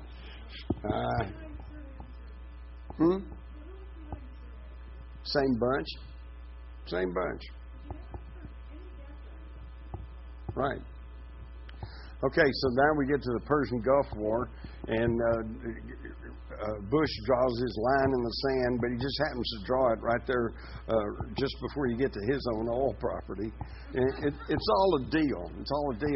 Saddam Hussein, if you go back and really look at it, Saddam Hussein was mad because they had quite illegally and forcibly, the British had carved out Kuwait out of Iraq back in the early 20s.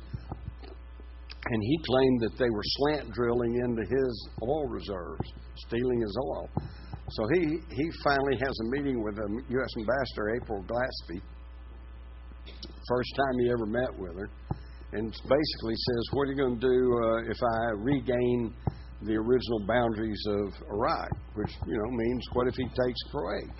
And she tells him, and she testified to this to Congress. She said, I've been instructed to tell you that we consider that an Arab issue, and we don't have any particular thought about that. Well, what does that sound like? Sounds like do what you want to do. So he moves into Kuwait, and all of a sudden he's the new Hitler. And there we go. Off we go into the first Gulf War. And the reason you don't ever hear of this stuff is because there are now 5 multinational corporations that control everything you see and hear. And I'm not just talking about news. I'm talking about magazines, book clubs, satellite, cable, movies, music, billboards, all under the control of one of 5 corporations with interlocking ownerships and directorships. Wilson says there is some of the biggest men in the United States are afraid of something. They know there is a power somewhere so organized, so subtle, so watchful, so interlocked, so complete, so pervasive, they better not speak above their breath if they speak in condemnation of it. And we've heard this from other people too. It just goes on and on. Bill Moyers just talked about the secret government. So who are these secret governments? Then they drag us into war in Afghanistan. You know, why we invaded? Anybody remember why we invaded Afghanistan? Huh? Yeah, to get Bin Laden. To get Bin Laden. Did we get him? When they claimed they got him, was he in Afghanistan? No. Then we got war in Iraq. And why did we go into Iraq? Weapons of mass destruction. Well, even before that is because he was building a nuclear weapon and he was going to have a nuclear bomb within 6 weeks, 9 weeks or so. Turned out, well, that's not right. So, no, it was weapon of mass destruction. Well, no, that wasn't right. So, we were after their oil. No, that's not right because we're getting less oil out of them now than we were before we invaded. So, I guess it was because we had to bring them freedom and democracy. Except, wait a minute. Do y'all remember when Blackwater massacred all those people in a square over there? And the Iraqi government, our hand-picked little stooges, said, that's too much. Get out. And the United States says, oh, no. They have contract. They don't have to get out. How's that for freedom and democracy? Mm-hmm. Yeah, no, that's true. That's true. It's just always a deal. But meanwhile, all our liberties are being taken away in the name of the war on freedom. And it all started with 9/11. And if 9/11 somehow is a phony, then it's all phony. So now we're going to look at this. First off, we've got our official conspiracy theory. 19 crazed Muslim fanatics seized 4 separate airliners using little bitty box cutters, rug carpet cutters, unerringly fly them into buildings, bypassing and defeating our $400 billion defense system, all the while under the control of a Muslim cleric using a laptop computer in a cave in Afghanistan. It's the most ridiculous conspiracy theory I've ever heard, and yet that's what we're expected to believe. Okay, first off, I can't even see what's this all about.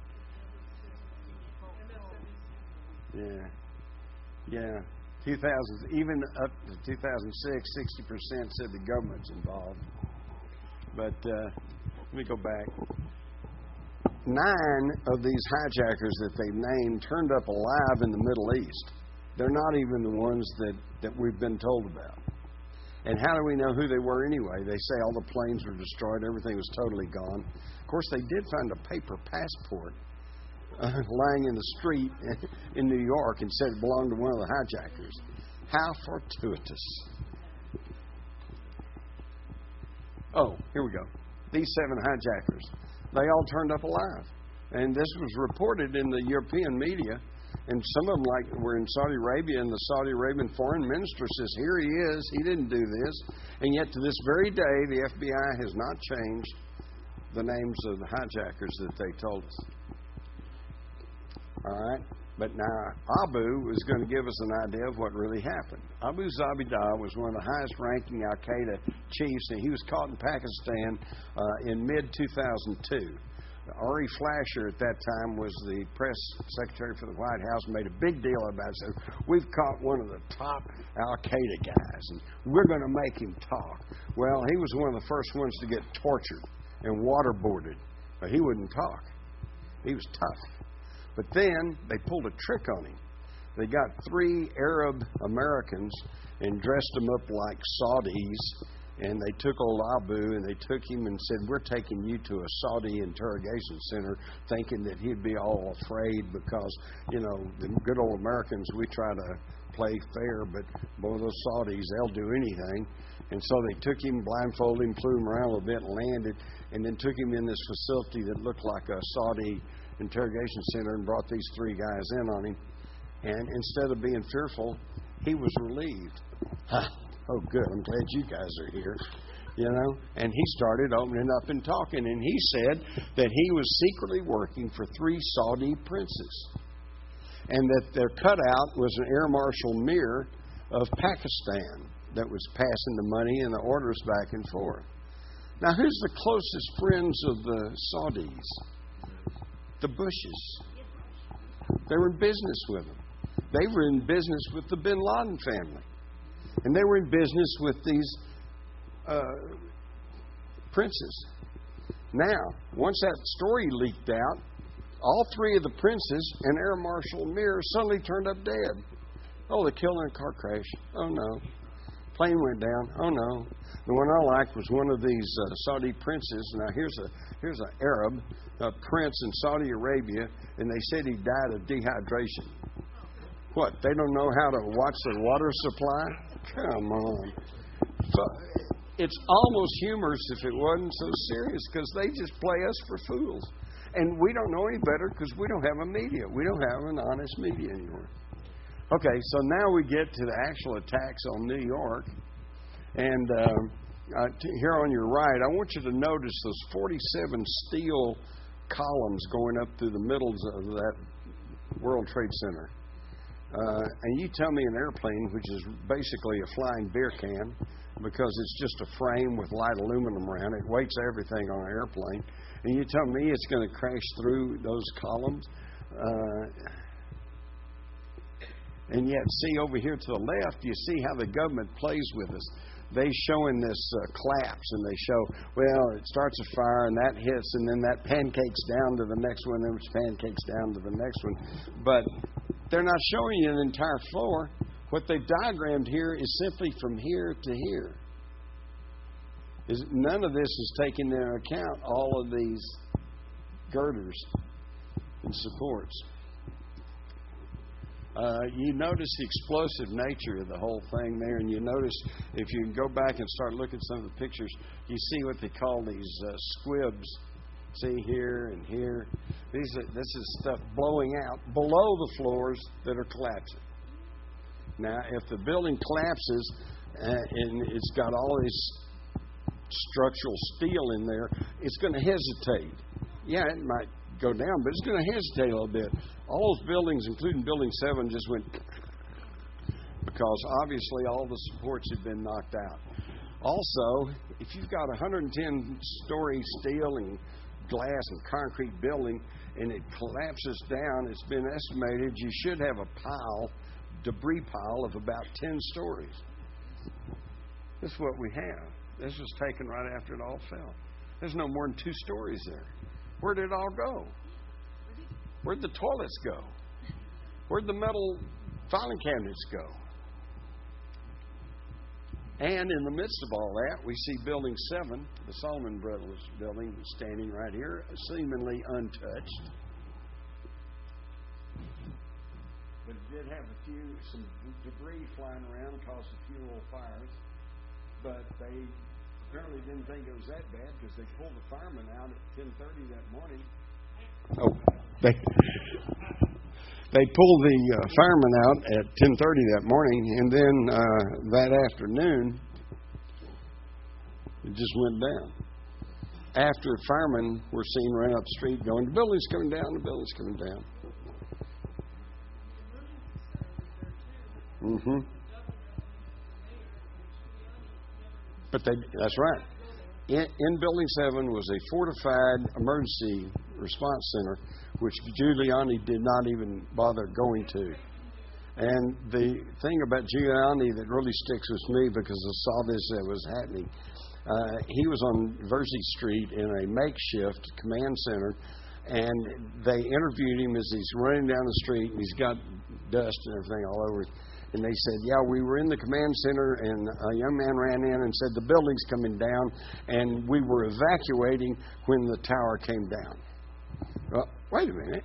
What young man? Who told him the building was coming down? Why didn't they tell the firemen in the building that it was coming down? How did they know it was coming down? We were told, oh, my God, it fell down. Who was expecting that? Nobody. I'll get to that. Now, this is where, here, the North Tower is over here. Here is Building 7.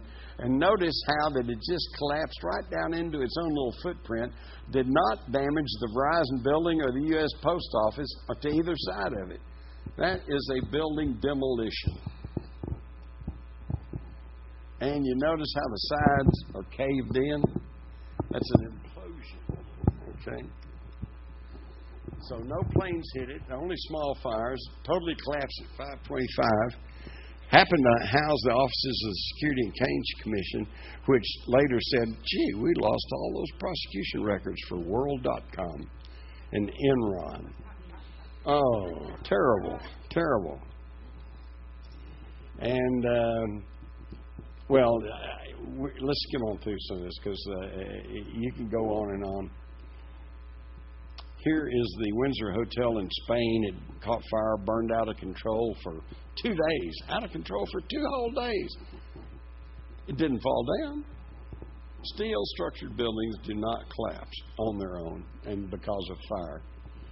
And again, we see the explosive nature of everything. We see the North Tower has just been struck and it is billowing smoke. But when you look up close, it's supposedly it's so intense it melted the airplane and everybody in it. And here you can see people standing there in the gash. And then we have the South Tower hit. Russ Wittenberg he flew 100 combat missions in Vietnam and has piloted both American and United jumbo jets. And he said that both of them exceeded their design limitations. Okay, now this gets important because airplanes have what essentially they're run by a computer, and the computers are programmed so that they cannot do certain things. You cannot make a climb greater than certain degrees. You can't dive greater than certain degrees. You can't make a turn because of the safety and the comfort of the passengers. And what we have here is they were exceeding their design limitations. There's only one way you could do that, and that is to override the computer and be controlling it from somewhere else. And this is exactly what happened. We now know about Global Hawk and how that they can take over planes and fly them remotely.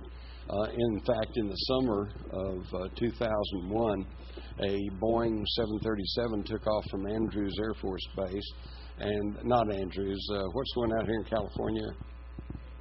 Edwards, thank you. Edwards Air Force Base, flew to Australia, flew 12 missions, and came back, landed safely at Edwards, and all the time there was nobody on board. So they had this technology in 2001, but we didn't know about it. Quick question about the flight data recorders. That's completely opposing information. They were recovered, they weren't recovered. What do you There's some question about all that, but I know they did recover the flight recorder for Flight 77 at the Pentagon.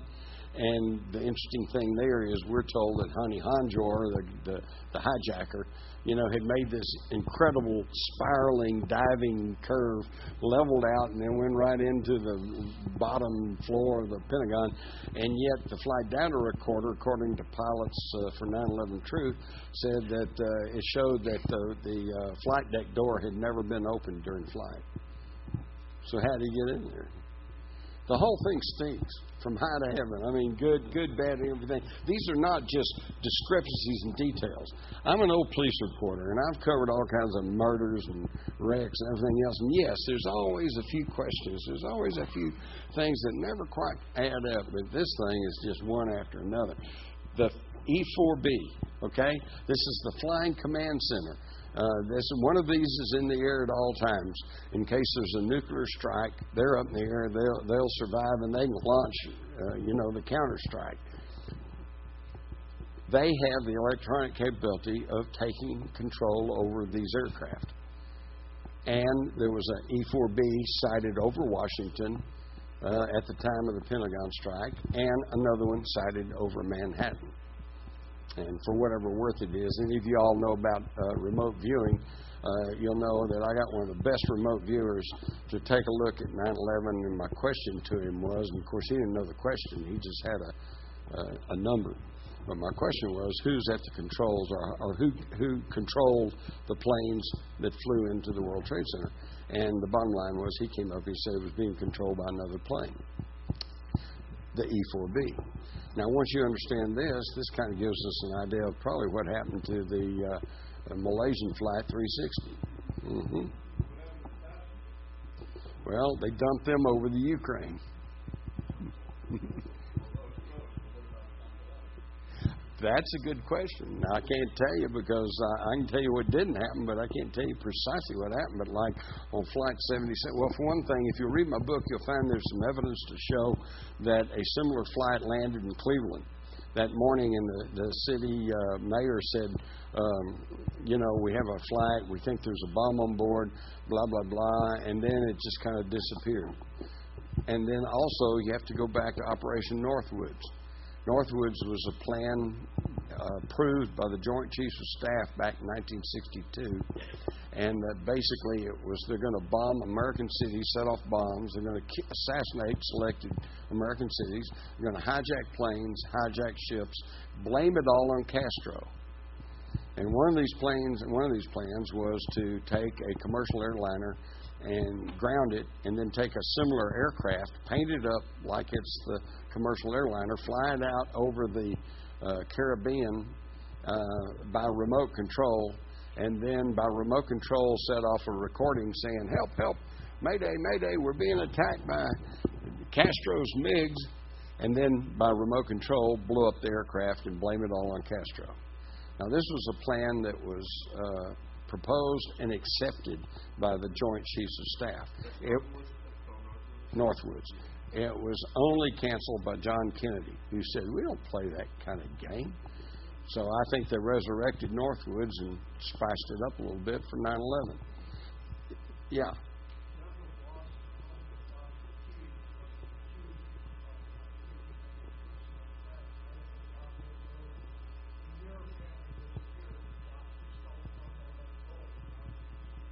Okay.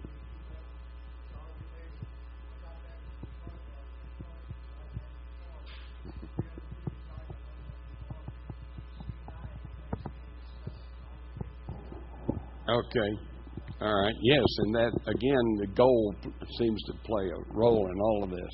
So there's a picture of the E-4B being taken. Was captured by the mainstream news media over the Pentagon. Again, just more details, but you can see here on Flight 175, they just kind of grazed the tower. So, and yet that was the one that came down first. It burned less time. And yet, because of all this, all that fuel burned off in the midair. What brought down the building. And there's all kinds of things. Mike Perrotto was in the basement, heard an explosion, was knocked down. I think I can tell you, William Rodriguez and other ones, the explosion's deep in the basement. Okay, so here's what I think happened. You got a shaped charge, possibly nuclear, and it blows out all those columns.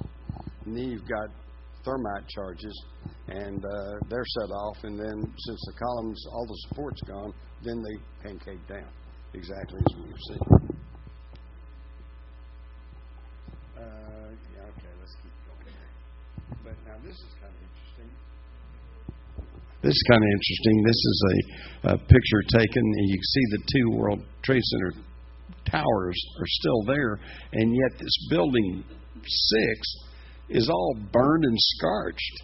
So, and that's the one that there was a huge hole in the ceiling, and it's like, what caused that? They never quite tell us about that. See, you can see these gaping holes there, and also this is a thermal thing that shows that a month or so afterwards, there's still these heated areas. This again indicates thermonuclear activity. Now, some of you older guys may remember that back in the 50s, we were shown newsreels of them firing atomic cannons. Had a big, long cannon, and it fired an atomic shell about 10 miles, and then the mushroom cloud goes up. So they had an artillery shell back in the 50s, probably about that big, that was nuclear.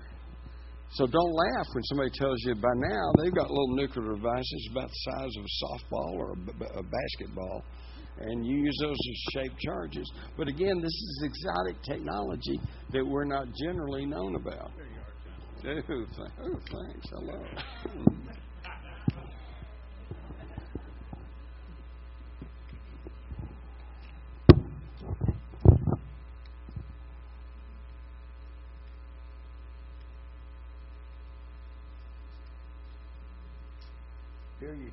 Here you can see some of the girders that have been sliced through that gives evidence that thermite was used. But if that's not good enough for you, then also look at this. What scorched all these cars that were blocks away? I thought buildings just fell down. That didn't cause cars to scorch. And see, they get scorched on one side, and then the back side seems to be okay.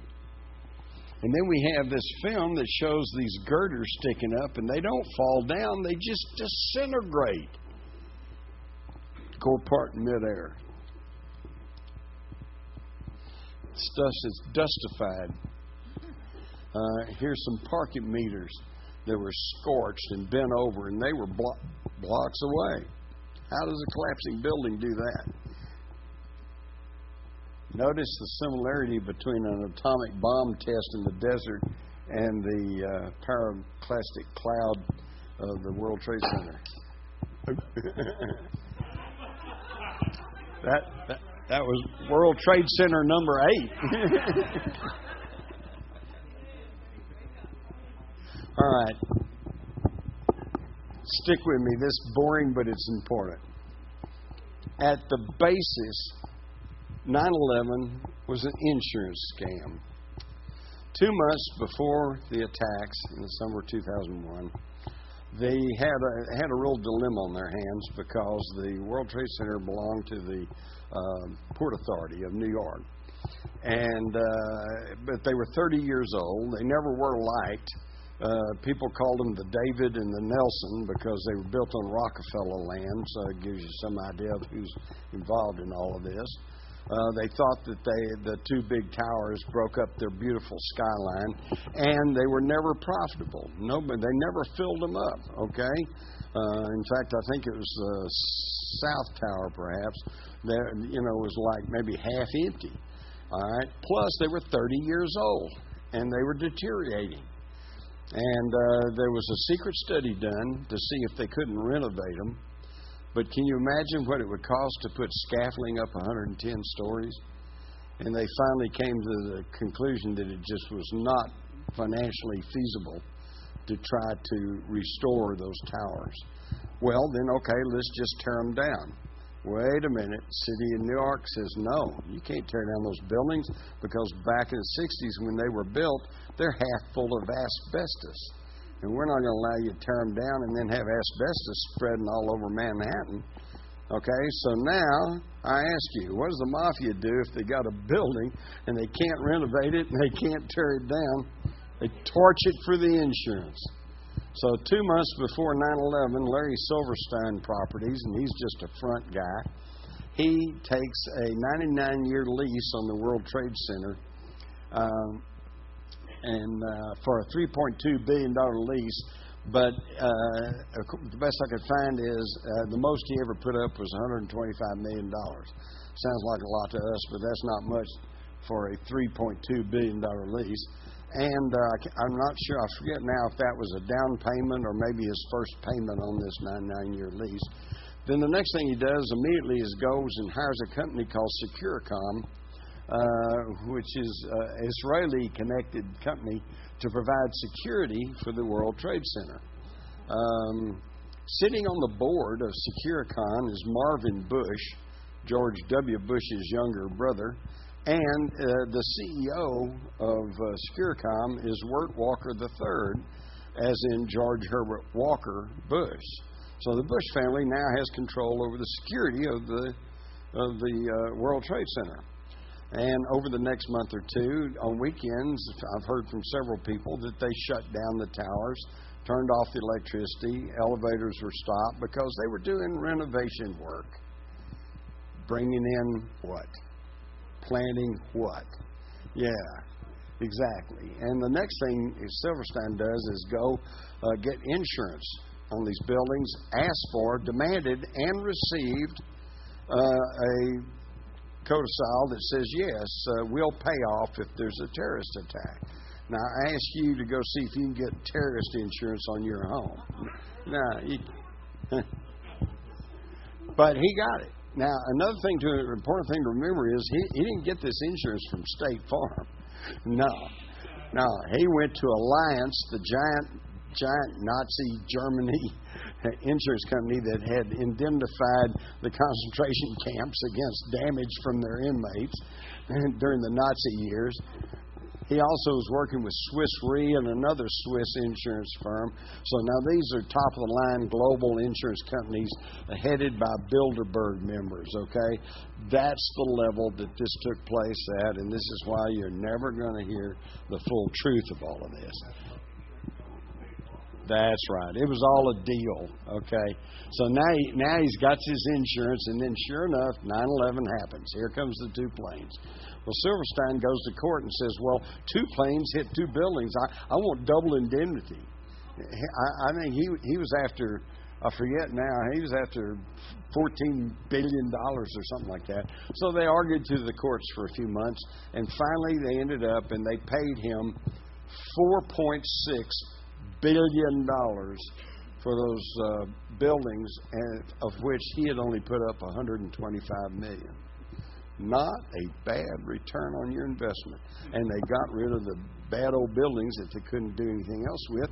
Plus, look at all the other benefits. They got to launch the war on terrorism.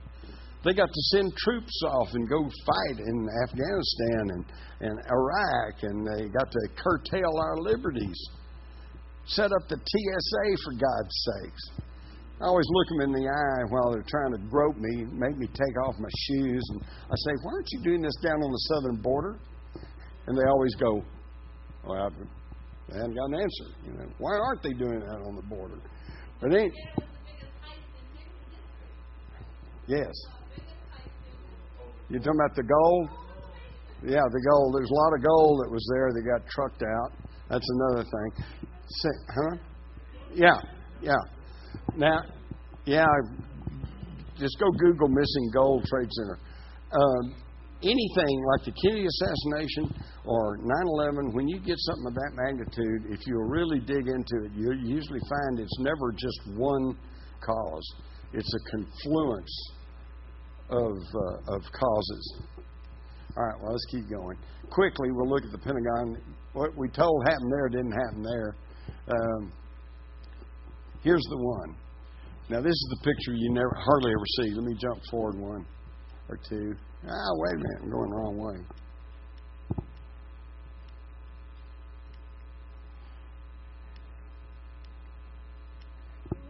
All right, this is the shot. This is the shot that you usually remember seeing about the Pentagon, and that's easy enough to look at that and say, "Oh, gee, an airplane hit it and knocked a hole in the wall." But here is an actual photograph taken before the wall collapsed. And what you're looking at here is a hole that's only 1 story high, so it's only about 12 feet high. And it's only about 20 feet wide. And, there's some damage, Obviously something happened here. You got this car that's kind of on fire, and yet this side, the white paint's still okay. The window's still intact here. And these windows are okay. The wall hadn't collapsed. It's just this one little area, just this little hole right here. So I ask you, how do you get a plane with a 125-foot wingspan, 44-foot high tail, into a 12 by 20 hole? And the key thing is, again, going back to airplanes, aircrafts are just aluminum stretched around a frame. Okay? The heaviest thing on the aircraft would be those 2 jumbo jets that have titanium steel blades and weigh 2 tons each. So picture this. You got the wall of the Pentagon. Here comes the plane. You got these 2-ton engines. What's going to happen? I guarantee you the most probable thing is that they hit the wall and the engines are going to drop off and they'll be laying there on the ground in front of the building. But, okay, all right, let's argue and say that you got a lot of momentum going, and then what's going to happen? They're going to punch 2 big round holes as they go into the wall. But we don't see any of this. This is what a plane crash looks like, and I know because I've covered enough of them. And here, where's the plane? Where's the wreckage? We see some smoke, and we see some flame, and we see some stuff there, but not much. And now we got this picture, which was taken by one of the fire departments that happened to be out on a call and responded immediately and got there. And early on, they had to change their story because initially the word was that the plane had hit the ground and ricocheted on into the building. Well, then these pictures started appearing on the internet, and you can obviously see the grass is green. Nothing hit that grass. So they had to change the story and say, well, he just went straight into the building, you know. But again, where are the engines? And where are the people? And I know. They don't have the landing gear or the engines because it all burned up. But they did get fingerprints. They think we're idiots.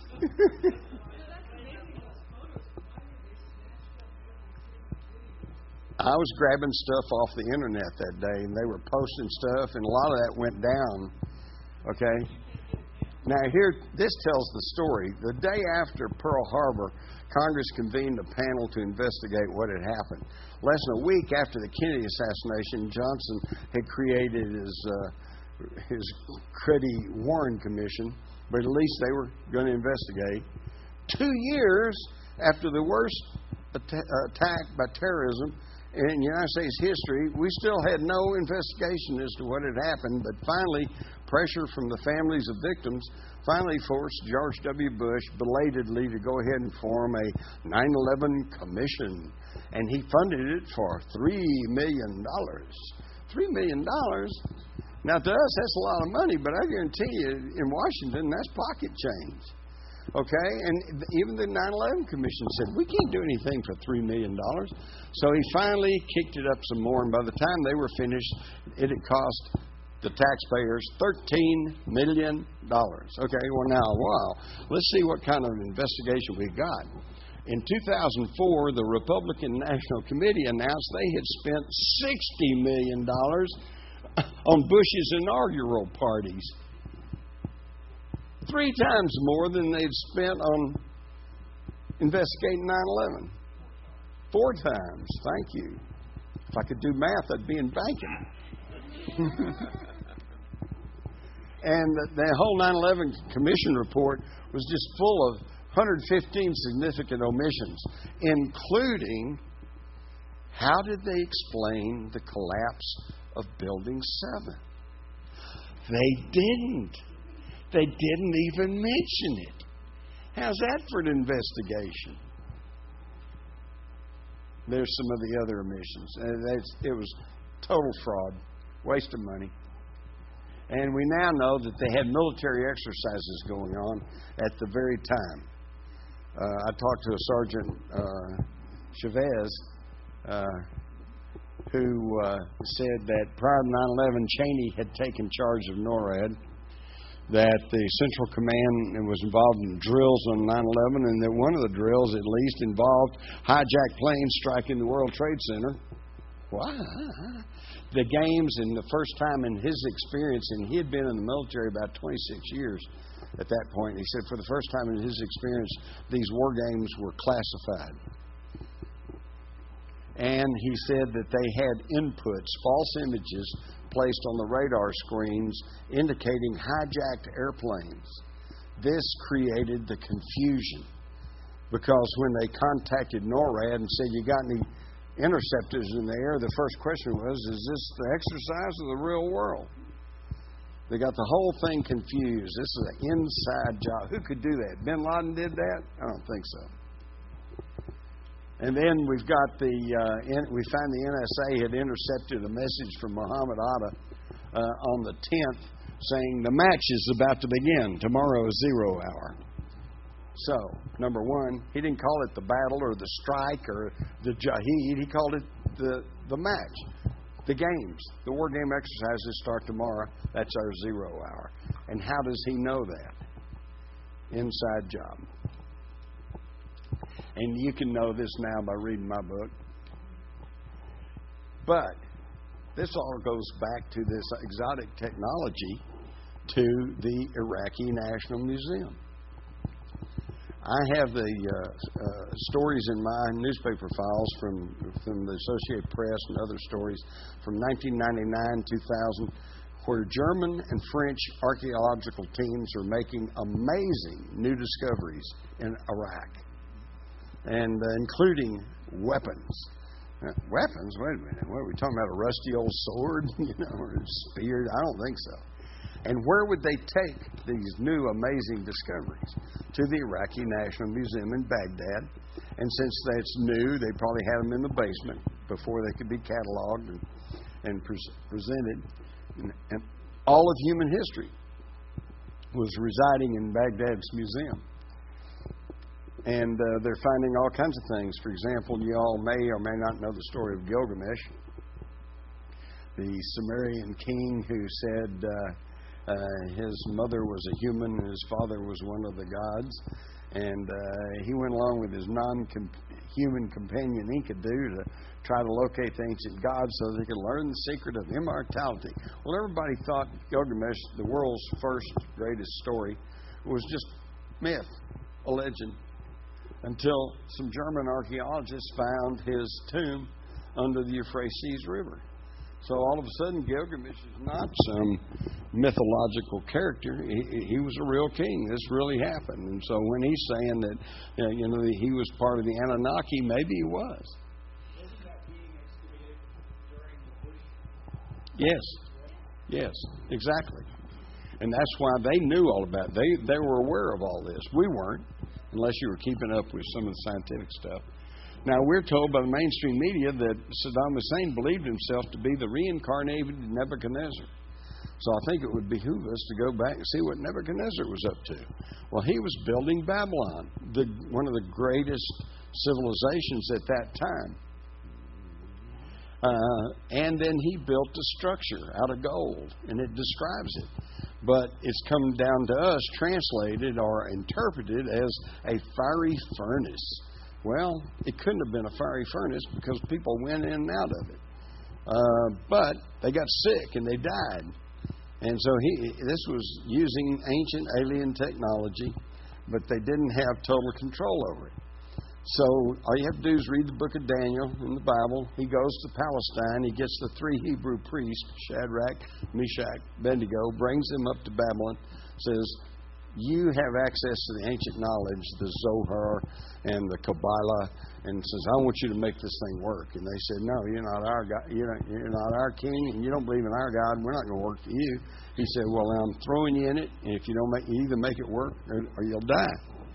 And then, interestingly enough, it doesn't just say they chunked them in it. It says they donned their raiments and their hats and their cloaks. What's that got to do with anything? They're putting on their radiation suits because this fiery furnace was a structure of gold, and gold is one of the best conductors of electromagnetic energy. And I think what they were doing here was creating a energy field, perhaps a wormhole. And so they send the 3 priests in there, and King Nebuchadnezzar says, Are they all 3 of them in there? And they said, yes, O king. And said, there's a 4th in there. A 4th? Where did he come from? Who's that? He asked. And in the Bible it says, a son of God. And that's all we hear. Where did he come from? Who was this? They had very, very exotic technology. And this is what we were after by looting the Baghdad Museum. Because in April 2003, we violated standard military tactics, which is to send the strongest part of your force against the weakest part of the enemy, go in and seize an objective, and then consolidate your winnings, hold all that area, and then move on to the next objective. That's the way wars are won. And we didn't do that.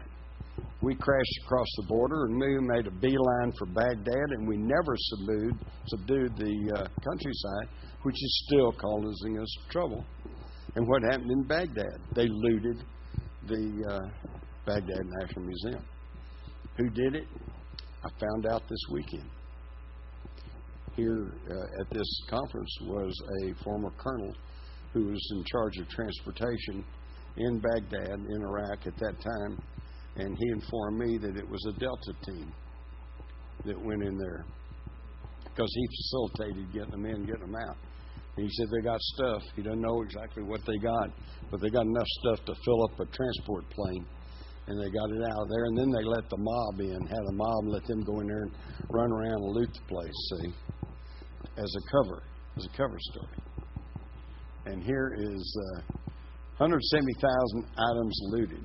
Although the bulk of those, I understand, have now largely been returned because these were just looters and they'd grab stuff, and then 2 days later it shows up at the flea market. So they were able to get some of that back. See, just trashed the place.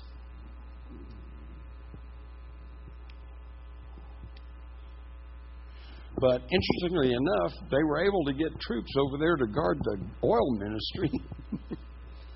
In fact, I remember reading that, obviously, you see in the military, there's no line that says, there are always 2% that don't get the word. Okay, so this thing was all planned out, but somebody didn't get the word because when this looting started, they actually got an American tank and some troops up there, and they started to break the whole thing up. But then they got orders to pull back. Even though prior to our invasion of Iraq, various directors of museums from around the world had pleaded with the Pentagon that, all of human history is in the Baghdad National Museum. Please protect this. And they had been assured that it would be protected. What happens, we send the Delta team in to destroy it and grab the good stuff. Colonel Matthew Bogdanos, Deputy Director of the Joint Interagency Coordination Group, investigated the looting for General Tommy Franks. And he said,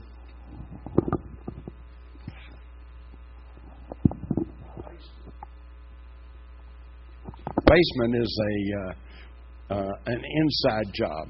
And I'll say it like a mantra. It is inconceivable that the basement was breached and the items stolen without an intimate knowledge of the museum. And from there, about 10,000 pieces were taken, and we've only recovered about 650. Okay? Now, here's the tip-off. If this was just looting, it'd be looting. They'd grab everything they could, right? The people went towards the basement. They bypassed expensive fakes. Just left them there because they knew they were fakes. They had keys to some of the vaults. Some of the guards were suspiciously missing, called in sick that day or whatever. Okay? And they found a pair of glass cutters that are not commercially available in Iraq. So this was a very organized looting, and they were after ancient alien weapons of mass destruction. So we're getting our future technology from the past. And you can see how it starts with Mesopotamia, Ur, goes to Egypt, goes to the Greeks, goes to the Romans, goes north into the Khazarian Empire, in through Eastern Europe, ends up with the Celts, the Scots, the Merovingians. This is the flow of the ancient knowledge.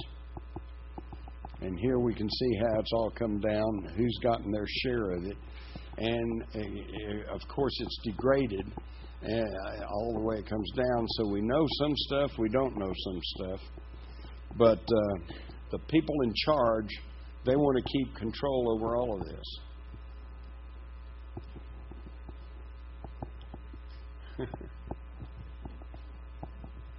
And part of this is through lack of vision.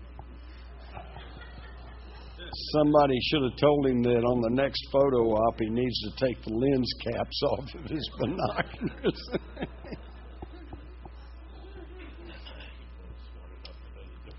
No.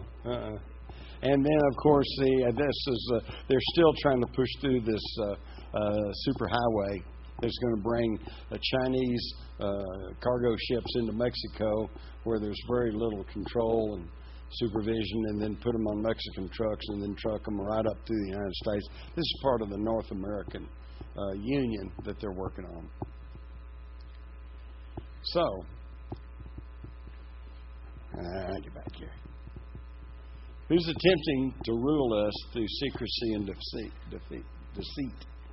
And as I look at it, assuming that Sitchin, these ancient tablets, and all these people who talk about the Anunnaki and ancient aliens, assuming that there's some reality there, what happened to the Anunnaki?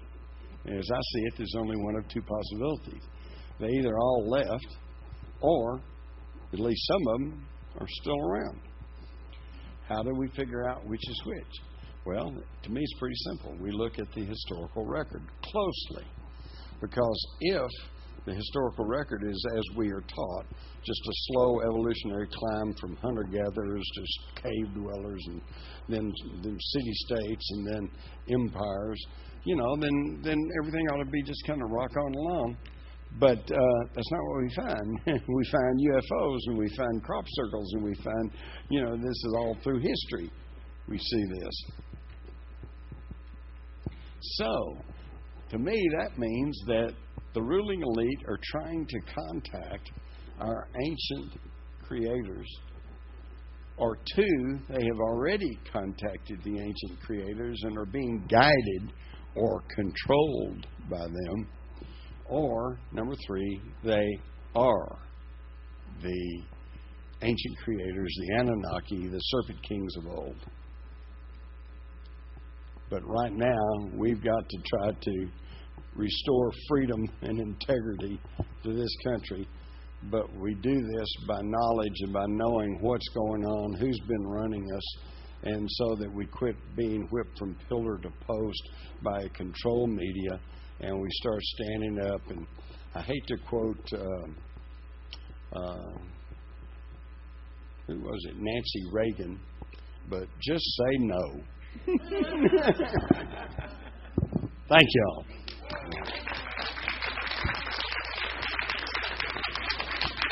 All right, we got any questions?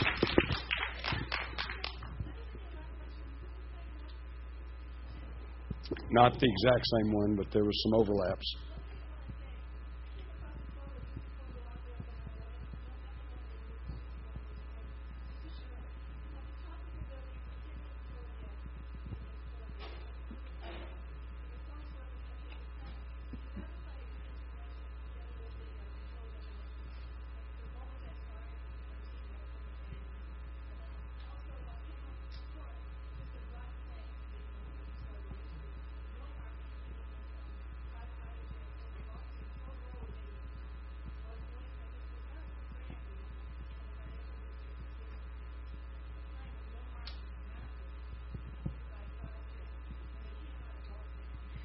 When did this happen?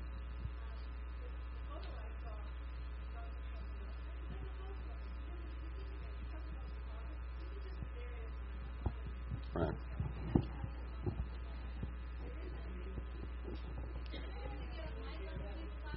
Yeah, that's true. Sorry. Okay.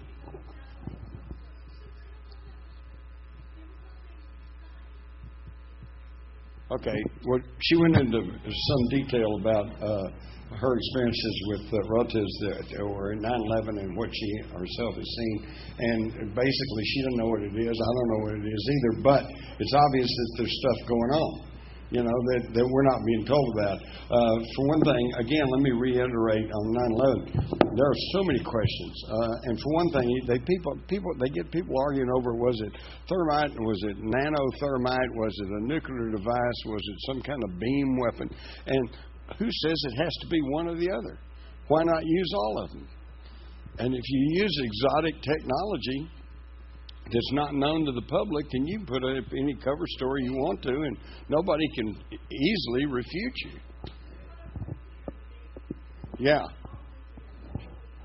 She thought it was a nuke in the basement.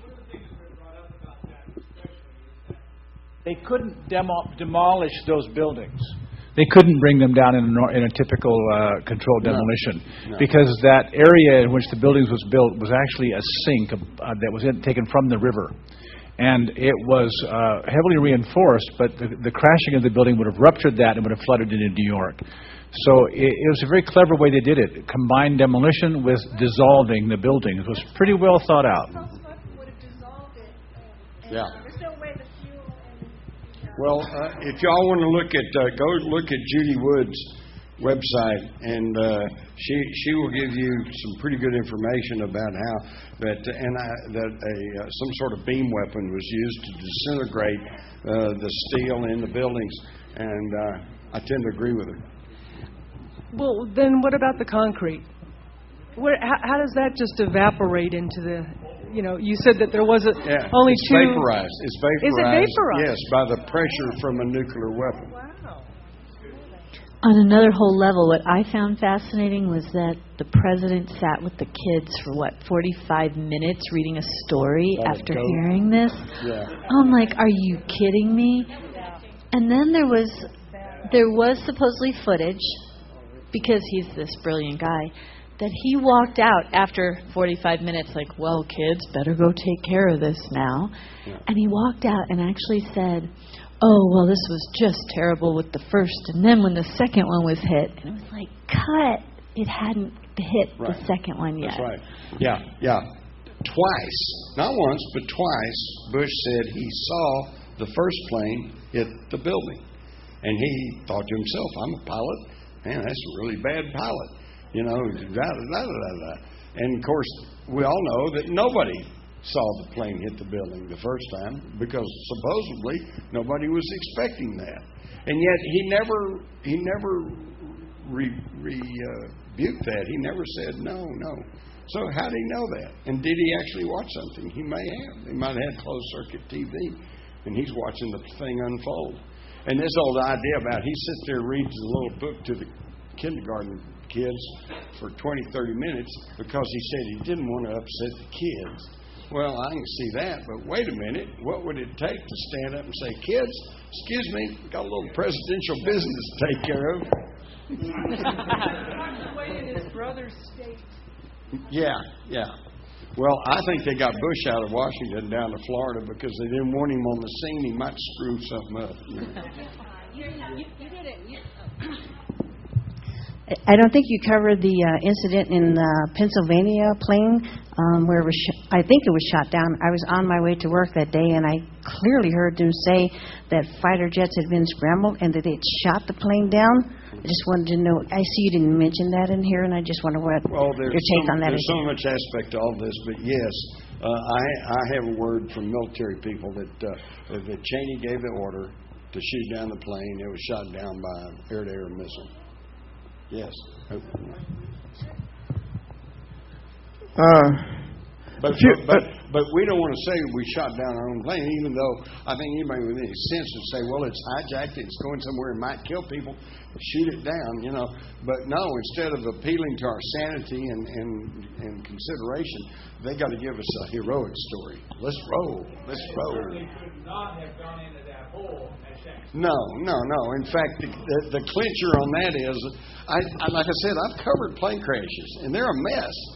And when I see that scene there at Shanksville, there's just a hole and a few pieces that probably big enough to people to pick up and carry off. And the key thing is I understand if you go back to Google, I don't know if it's still there or not, but go back prior to 9/11, the hole's still there. The crater was there before 9/11. Yeah. So they just came out there and threw a little gasoline around maybe and threw some pieces out and said, yeah. And then I'm also very much aware of the coroner there in Pennsylvania who went out to try to do his job, and he was quoted that day. He said, I couldn't do my job. There wasn't any bodies. A few days or weeks, it wasn't very long after the buildings fell down, that Cheney went ahead and said, here is this Homeland Security Act. It's a sheaf of papers that's maybe 2-3 inches thick, and they wrote that in 2 or 3 days. No way. And what happened to the 3,000 people that were supposedly trapped in those buildings? And if you average out, they maybe weighed 150 pounds apiece. Where are those tons of meat? Where are they? Vaporized. But speaking of, consider this. I told you how the Nazis survived and came on over here. Look at Germany in the beginning of 1933. They were a democratic republic, the Weimar Republic. And Hitler was chancellor, which is kind of like our vice president. Hindenburg was president. And then about a month into 33 in January, towards the end of January, their parliament building, the Reichstag, caught fire and was gutted. Now, to us, a burning building is no big deal today after what we've experienced, but I want to tell you, in those 1930s to those cultured Germans, that was as big a shock and disaster as 9/11 was to us. So then Hitler says, the communist terrorists did this. You got to give me the power to respond to this. So they rushed through the Enabling Act. And the Enabling Act consolidated the German police departments under fatherland security and set up concentration camps for dissidents to protect the people, gun registration, and followed by confiscation. And it all worked then. Why not do it again? 9/11, the Patriot Act, the Military Commissions Act, the creation of Homeland Security, and DAA. Homeland Security. I mean, they don't even change the term that much. They just reinstitute it, and we're just going, yeah, well, you got to protect us from the terrorists. Sure. Jim, did you ever consider that maybe Flight 93 that went down in Pennsylvania was destined for Building 7 in New York? It seemed like they needed to have some other provocation for it, but when they didn't have that and they had nothing else to do, they pulled the trigger on it. Yeah. Also, real quick, what about the dancing Mossad agents that had their camera clip and set up in New Jersey and were dancing as the planes hit? They were all prepared to record this, which they admitted they were there to record the event. But how the hell did they know the event was going to happen? There is obvious to me an Israeli connection to all of this. The Securicom, that the Bushes were mixed up with, was an Israeli company. The oil deals, they're all interconnected. When I was in Israel, I asked them about the 7 Days War and blah, blah, blah. And it turns out that despite all these wars over in Israel, the pipelines keep flowing. It's all business. You don't mess with business. That's another thing that always bothered me about Pearl Harbor. When I visited Pearl Harbor, here was the harbor, and here were all these battleships lined up. But right up here on this big hill were these huge petroleum tank farms up here, And I've always thought, well, hitting those obsolete battleships, that was okay, but I would have dropped at least one bomb on the fuel supply, and then it doesn't matter what we had at the Pacific Fleet, that we couldn't go anywhere, okay? But no. The oil supply never got hit. And also the fact that within 2 or 3 days before Pearl Harbor, there were at least 3 aircraft carriers in Pearl Harbor. And anybody knew anything knew that we needed aircraft carriers to fight World War II in the Pacific. And when the Japs came over to bomb Pearl Harbor, those aircraft carriers were all off and gone somewhere, It's all a deal. And I guess this goes back to when I was a kid and my uncles all fought in World War II, and my dad. And one of my uncles told me he was a forward observer for Patton's Third Army, and he was telling me that he was driving his Jeep around in the outskirts of Berlin. And I said, no, wait a minute. I said, we were told the Russians took Berlin. He said, well, they did. He said, we were there, but we got orders to pull back 100 miles and then just sit there and wait for the Russians to come and take the city. And he said, meanwhile, the Germans were giving up en masse to us. They wanted to give up the Americans. Whole divisions were given up. And yet the Russians were having to fight tooth and toenail for every city block going into Berlin. Hey, it's just there's deals. See, we watch TV and we care about our families and we go to church and, we're just taxpayers. We're not let in on how all this actually works. I have the mic over here. I heard an airline flight instructor, crash inspector, talk about the plane that flew into the Pentagon. And he said, well, or whatever it was that flew into it, had to be a missile because it hit 2 light posts going through. Were knocked down. And that you can't fly a 747 on a big jet like that because of ground effect that close to the ground. That's what I think, too. To be lift up, you'd have to fly at 100 feet to fly at 600 miles per hour. What he's talking about the ground effect on the Flight 77 into the Pentagon. You saw the picture of the hole. The hole's at ground level. You can't get a plane. It's impossible to get a plane at that speed, at that level, because you're pushing an envelope of air in front of you, and you can't do it. It would bounce you back. The whole thing is just so full of anomalies, and it's so phenomenally stupid. So outrageous. It's so in your face. How could you possibly believe that? Nothing works out. Not a thing. Right. Are they kidding me? They have satellites that can find us anywhere if they can't find a plane. Hey, come on, folks. Remember during the Cold War, and we were told that we had these satellites and we had all this sensitive stuff and heat-seeking stuff, and that the Russians could launch a missile from the Ural Mountains, and we'd know about it, and we could track it. But now, years later, they tell us, oh, well, we can't keep up with an airplane. It's insane. It's just nuts. Okay. What do you think happened with that plane? The Malaysia plane? Okay, Malaysia 360. Here's my supposition. Can I ask a question before you change your subject? Okay. And we can't all hear each other if we're all talking at the same time, so if we could stay on the mic, because I can't hear you guys up there, that would be great. So 2 points to add is the cancer rate from the towers. The first responder dogs died. The first responders died. A lot of people that were in the dustification that died, and whoever came out and said, "Oh, the streets are safe," and that level would not be achieved. Health and Human Services. Yeah, said, the level of that cancer rate would not be achieved just by a fire.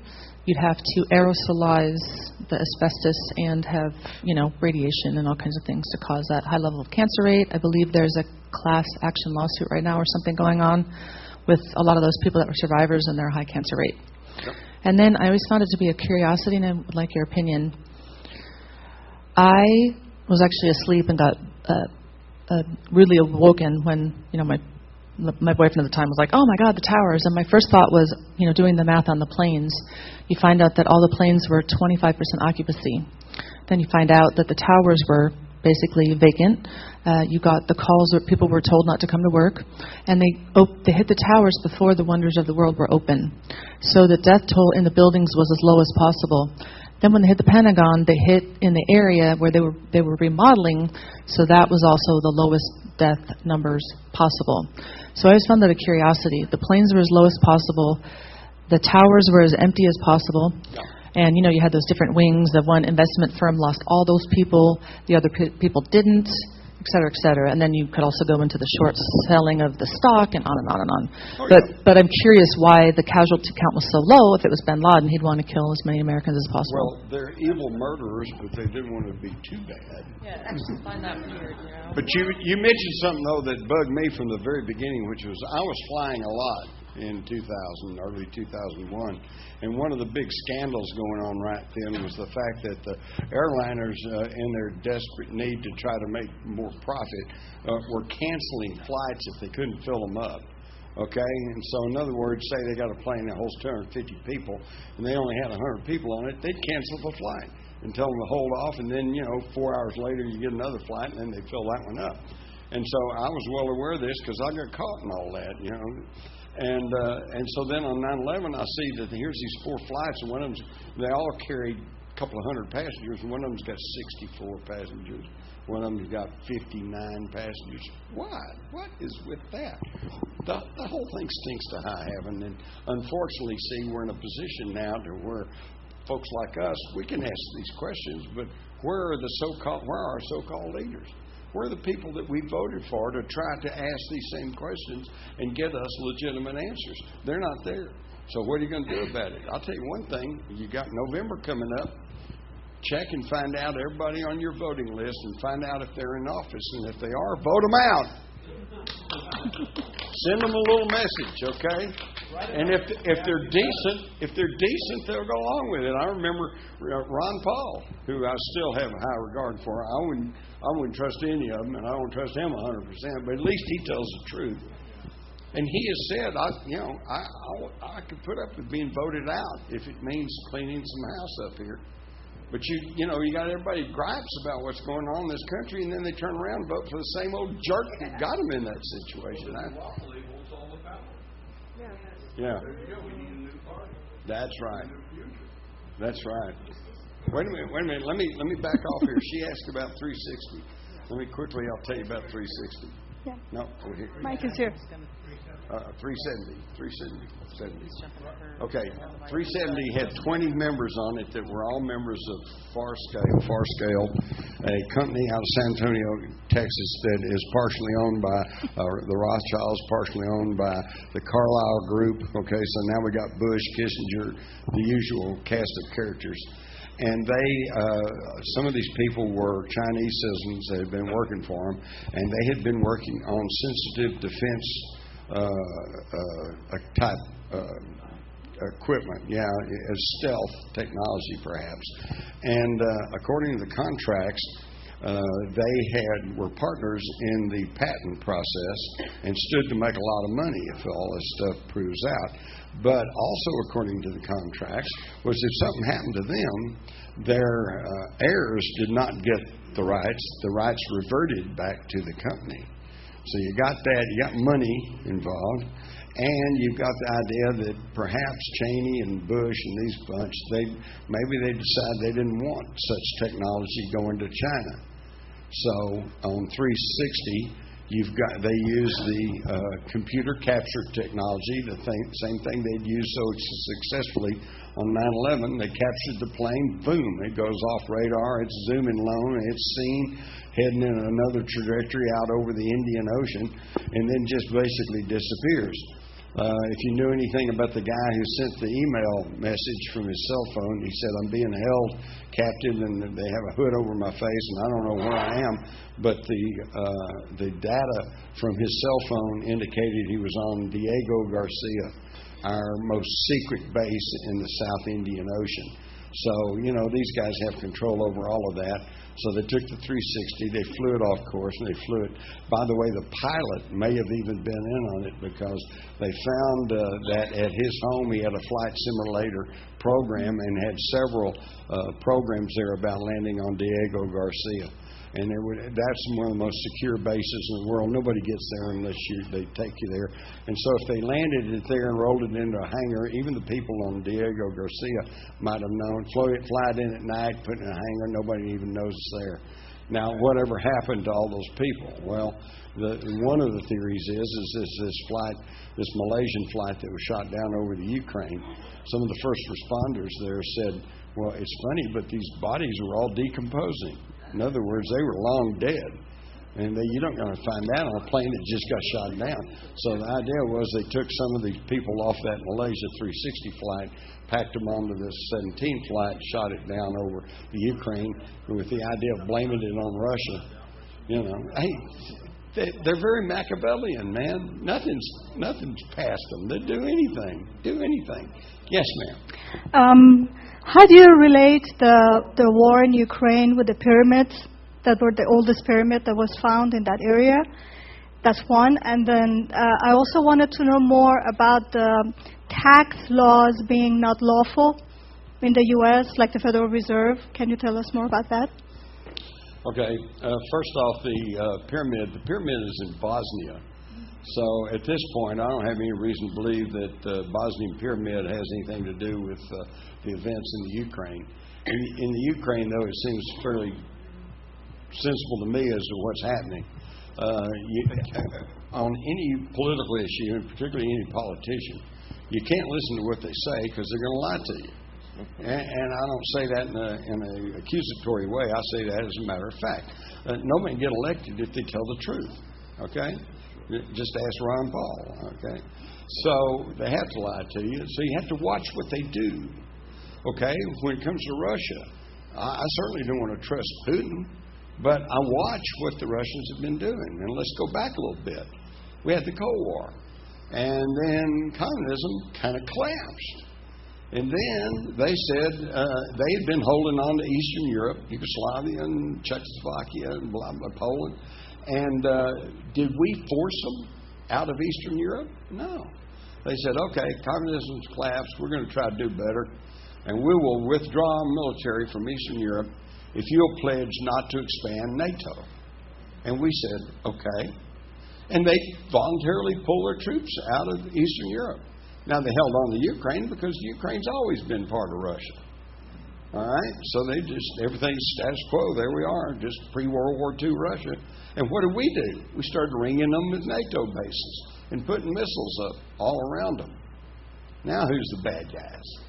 So now we sent our people into the Ukraine, CIA, to try to start a so-called independence movement.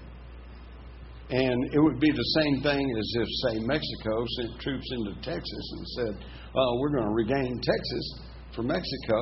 What is the U.S. going to do? We'd say, no, you can't do that. Well, Russia says, no, you can't do that.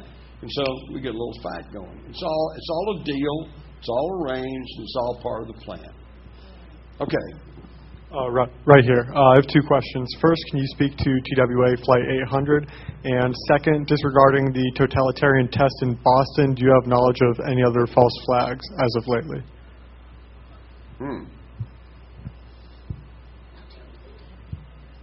Well, you're asking me to forecast now, and I've never claimed to be a prophet. No, not forecast. Do you have knowledge of any others that maybe aren't mainstream, at least in this crowd? No, but let's go with your first question about the TW Flight 800, because that does get into some of the stuff and may play a role even in 9/11. You all are familiar with Judy Woods, Dr. Woods, right, and her work on some kind of beam weapon used on the World Trade Center towers, which could explain the disintegration of the concrete and steel and everything else. Okay, now where I differ with her is she seems to think that must have come from a satellite in space, and I think it's closer to home. I have reason to believe that back in the late 80s, they were working on a particle beam weapon at Brookhaven National Laboratory that sits in the middle of Long Island. In the late 80s, about 89, they knocked down a UFO using this beam weapon. And it crashed in Mauritius Bay. And there was a little bit of a blurb about it. And you may vaguely recall the story, and I can't remember his name now, John Ford, I think was his name, up in that area, who kept saying, this is a UFO, and they got a UFO. And the next thing you know, they grab him and accuse him of being a child molester or something and pack him off to the funny farm because he's talking too much about this stuff. But he wasn't the only one. In fact, I have an interview with my friend Leonard Stringfield, who now passed away, who interviewed one of the scientists at Brookhaven who were working on this particle beam accelerator. Okay, and then in '92, they used it again to knock down a UFO, and this UFO crashed in South Haven Park. They're right close to Brookhaven, and started a big fire. Well, then we jumped on up to, when was TW-800? 96? I think 96. Anyway, the time of the TW-800. And we were trying to figure out what the heck's going on with that. And at that time, I was working with some of the military remote viewers, and so I was contacted by Christine Borgerson, who was a producer for CBS, and she was wanting to come through me to try to reach some of these Army remote viewing guys to find out what they could tell us about the TW-800. And so I began to work with her, and we even went up there. We went up and went to Montauk, and then came down, and we were heading back to New York one evening, and I saw the sign that said South Haven Park, and I remembered the story about the UFO coming down in South Haven Park. So I said, hey, pull in here. So we pulled in, and there was like a little guard station, and one car sitting out in front. So I went in there, and sure enough, here's a park ranger. And I certainly didn't want to just act like an idiot and say, tell me about the UFO. So I just gave him my good old boy Texan talk and saying, I was up here visiting, and said, I said, y'all had a big fire back here in 92, didn't you? And he kind of looks at me, and I said, yeah.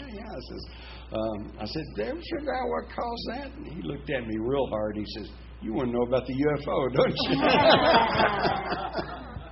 And I'm going, well, yeah. I said, do you know anything about that? And he said, I was on duty that night.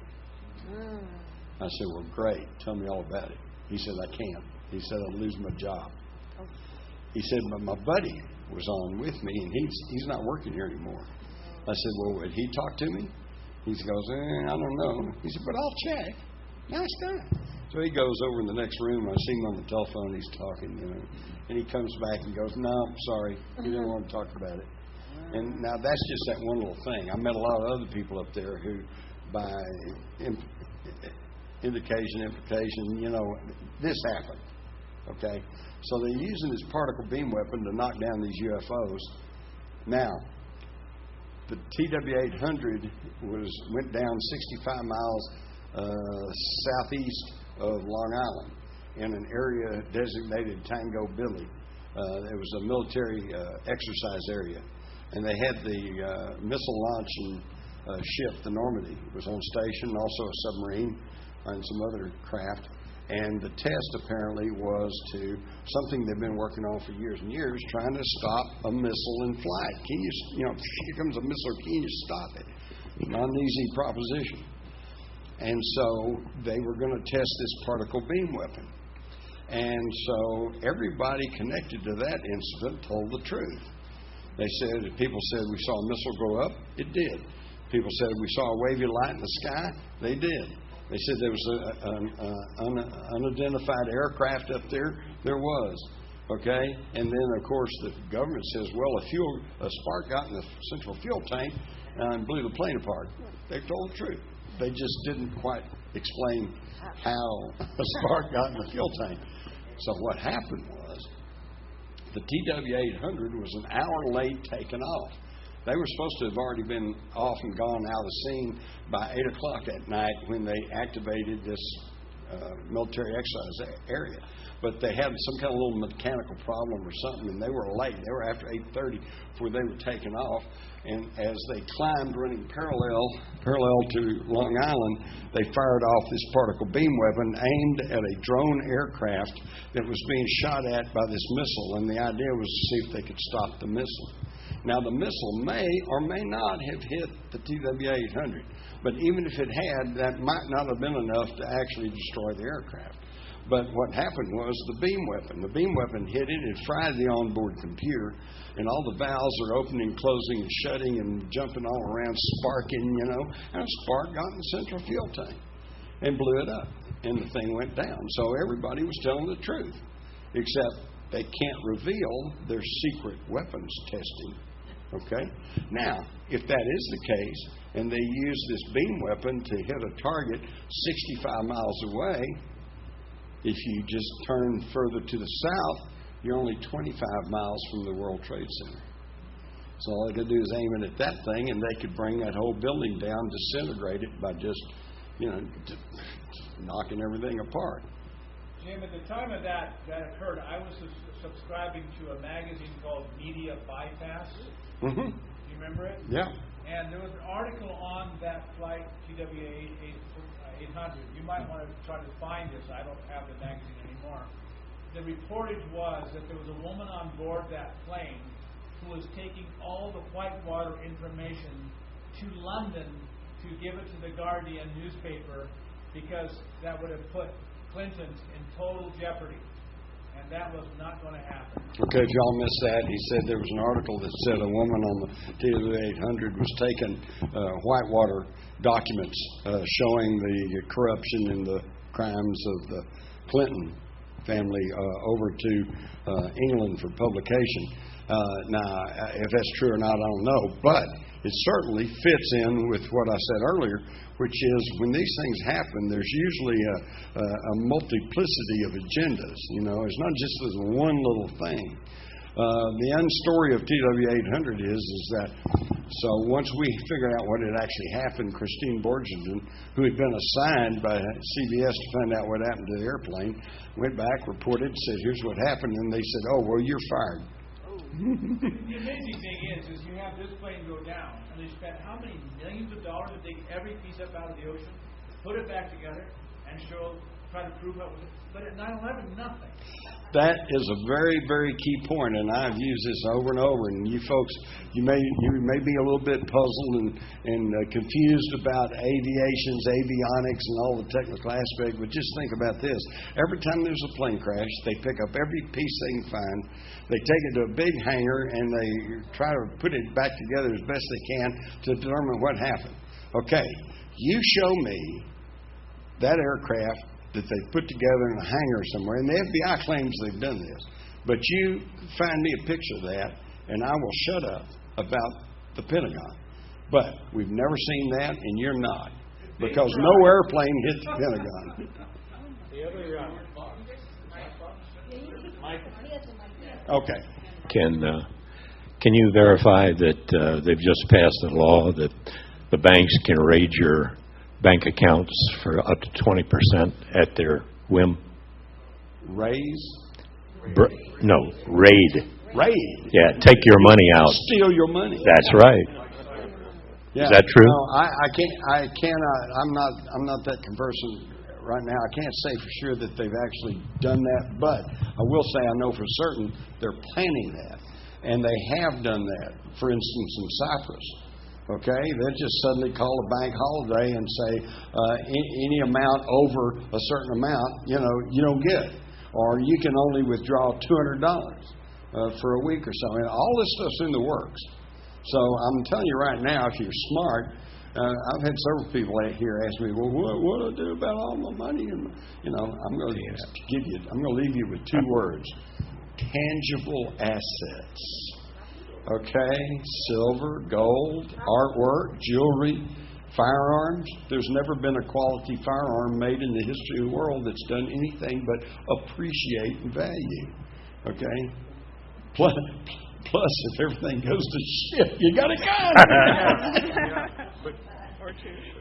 Quick question about the photographic evidence. The only pictures I've ever seen of the hijackers were them on a plane from, I think it was Maine to Boston, and nothing in New York. And I don't know how they explain the fact that there was absolutely no photographs of them at any New York airport or Washington airport. And then the other photographic evidence is the Pentagon must have had hundreds of cameras pointed outward. More than 80. And the only one we've seen is a parking lot stop with a fire motion. plane. Yeah.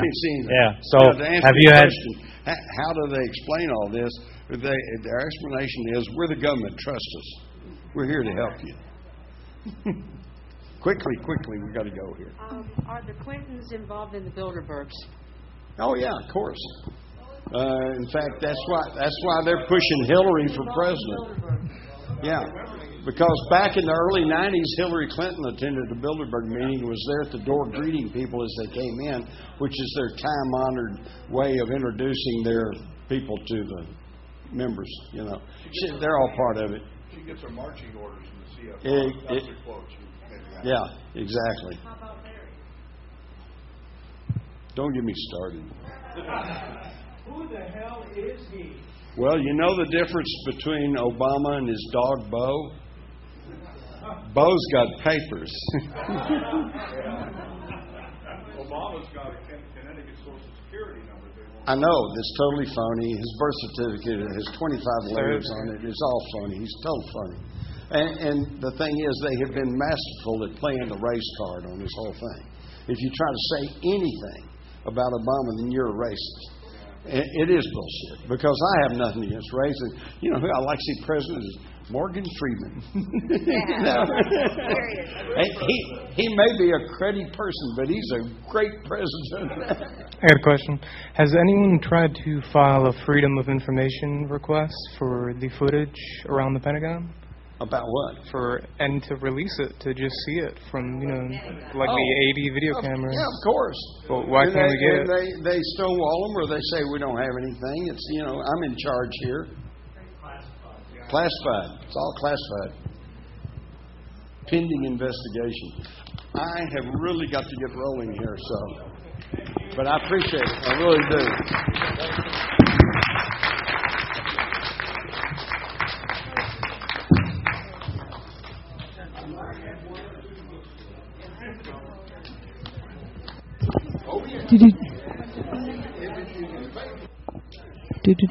Hey, y'all, let's give a big thank you and a big hand to Jim Mars. He even took some extra time for us. You guys, he's got a table out there with his books. Let's really support him and keep his work moving forward. Also, there are DVDs.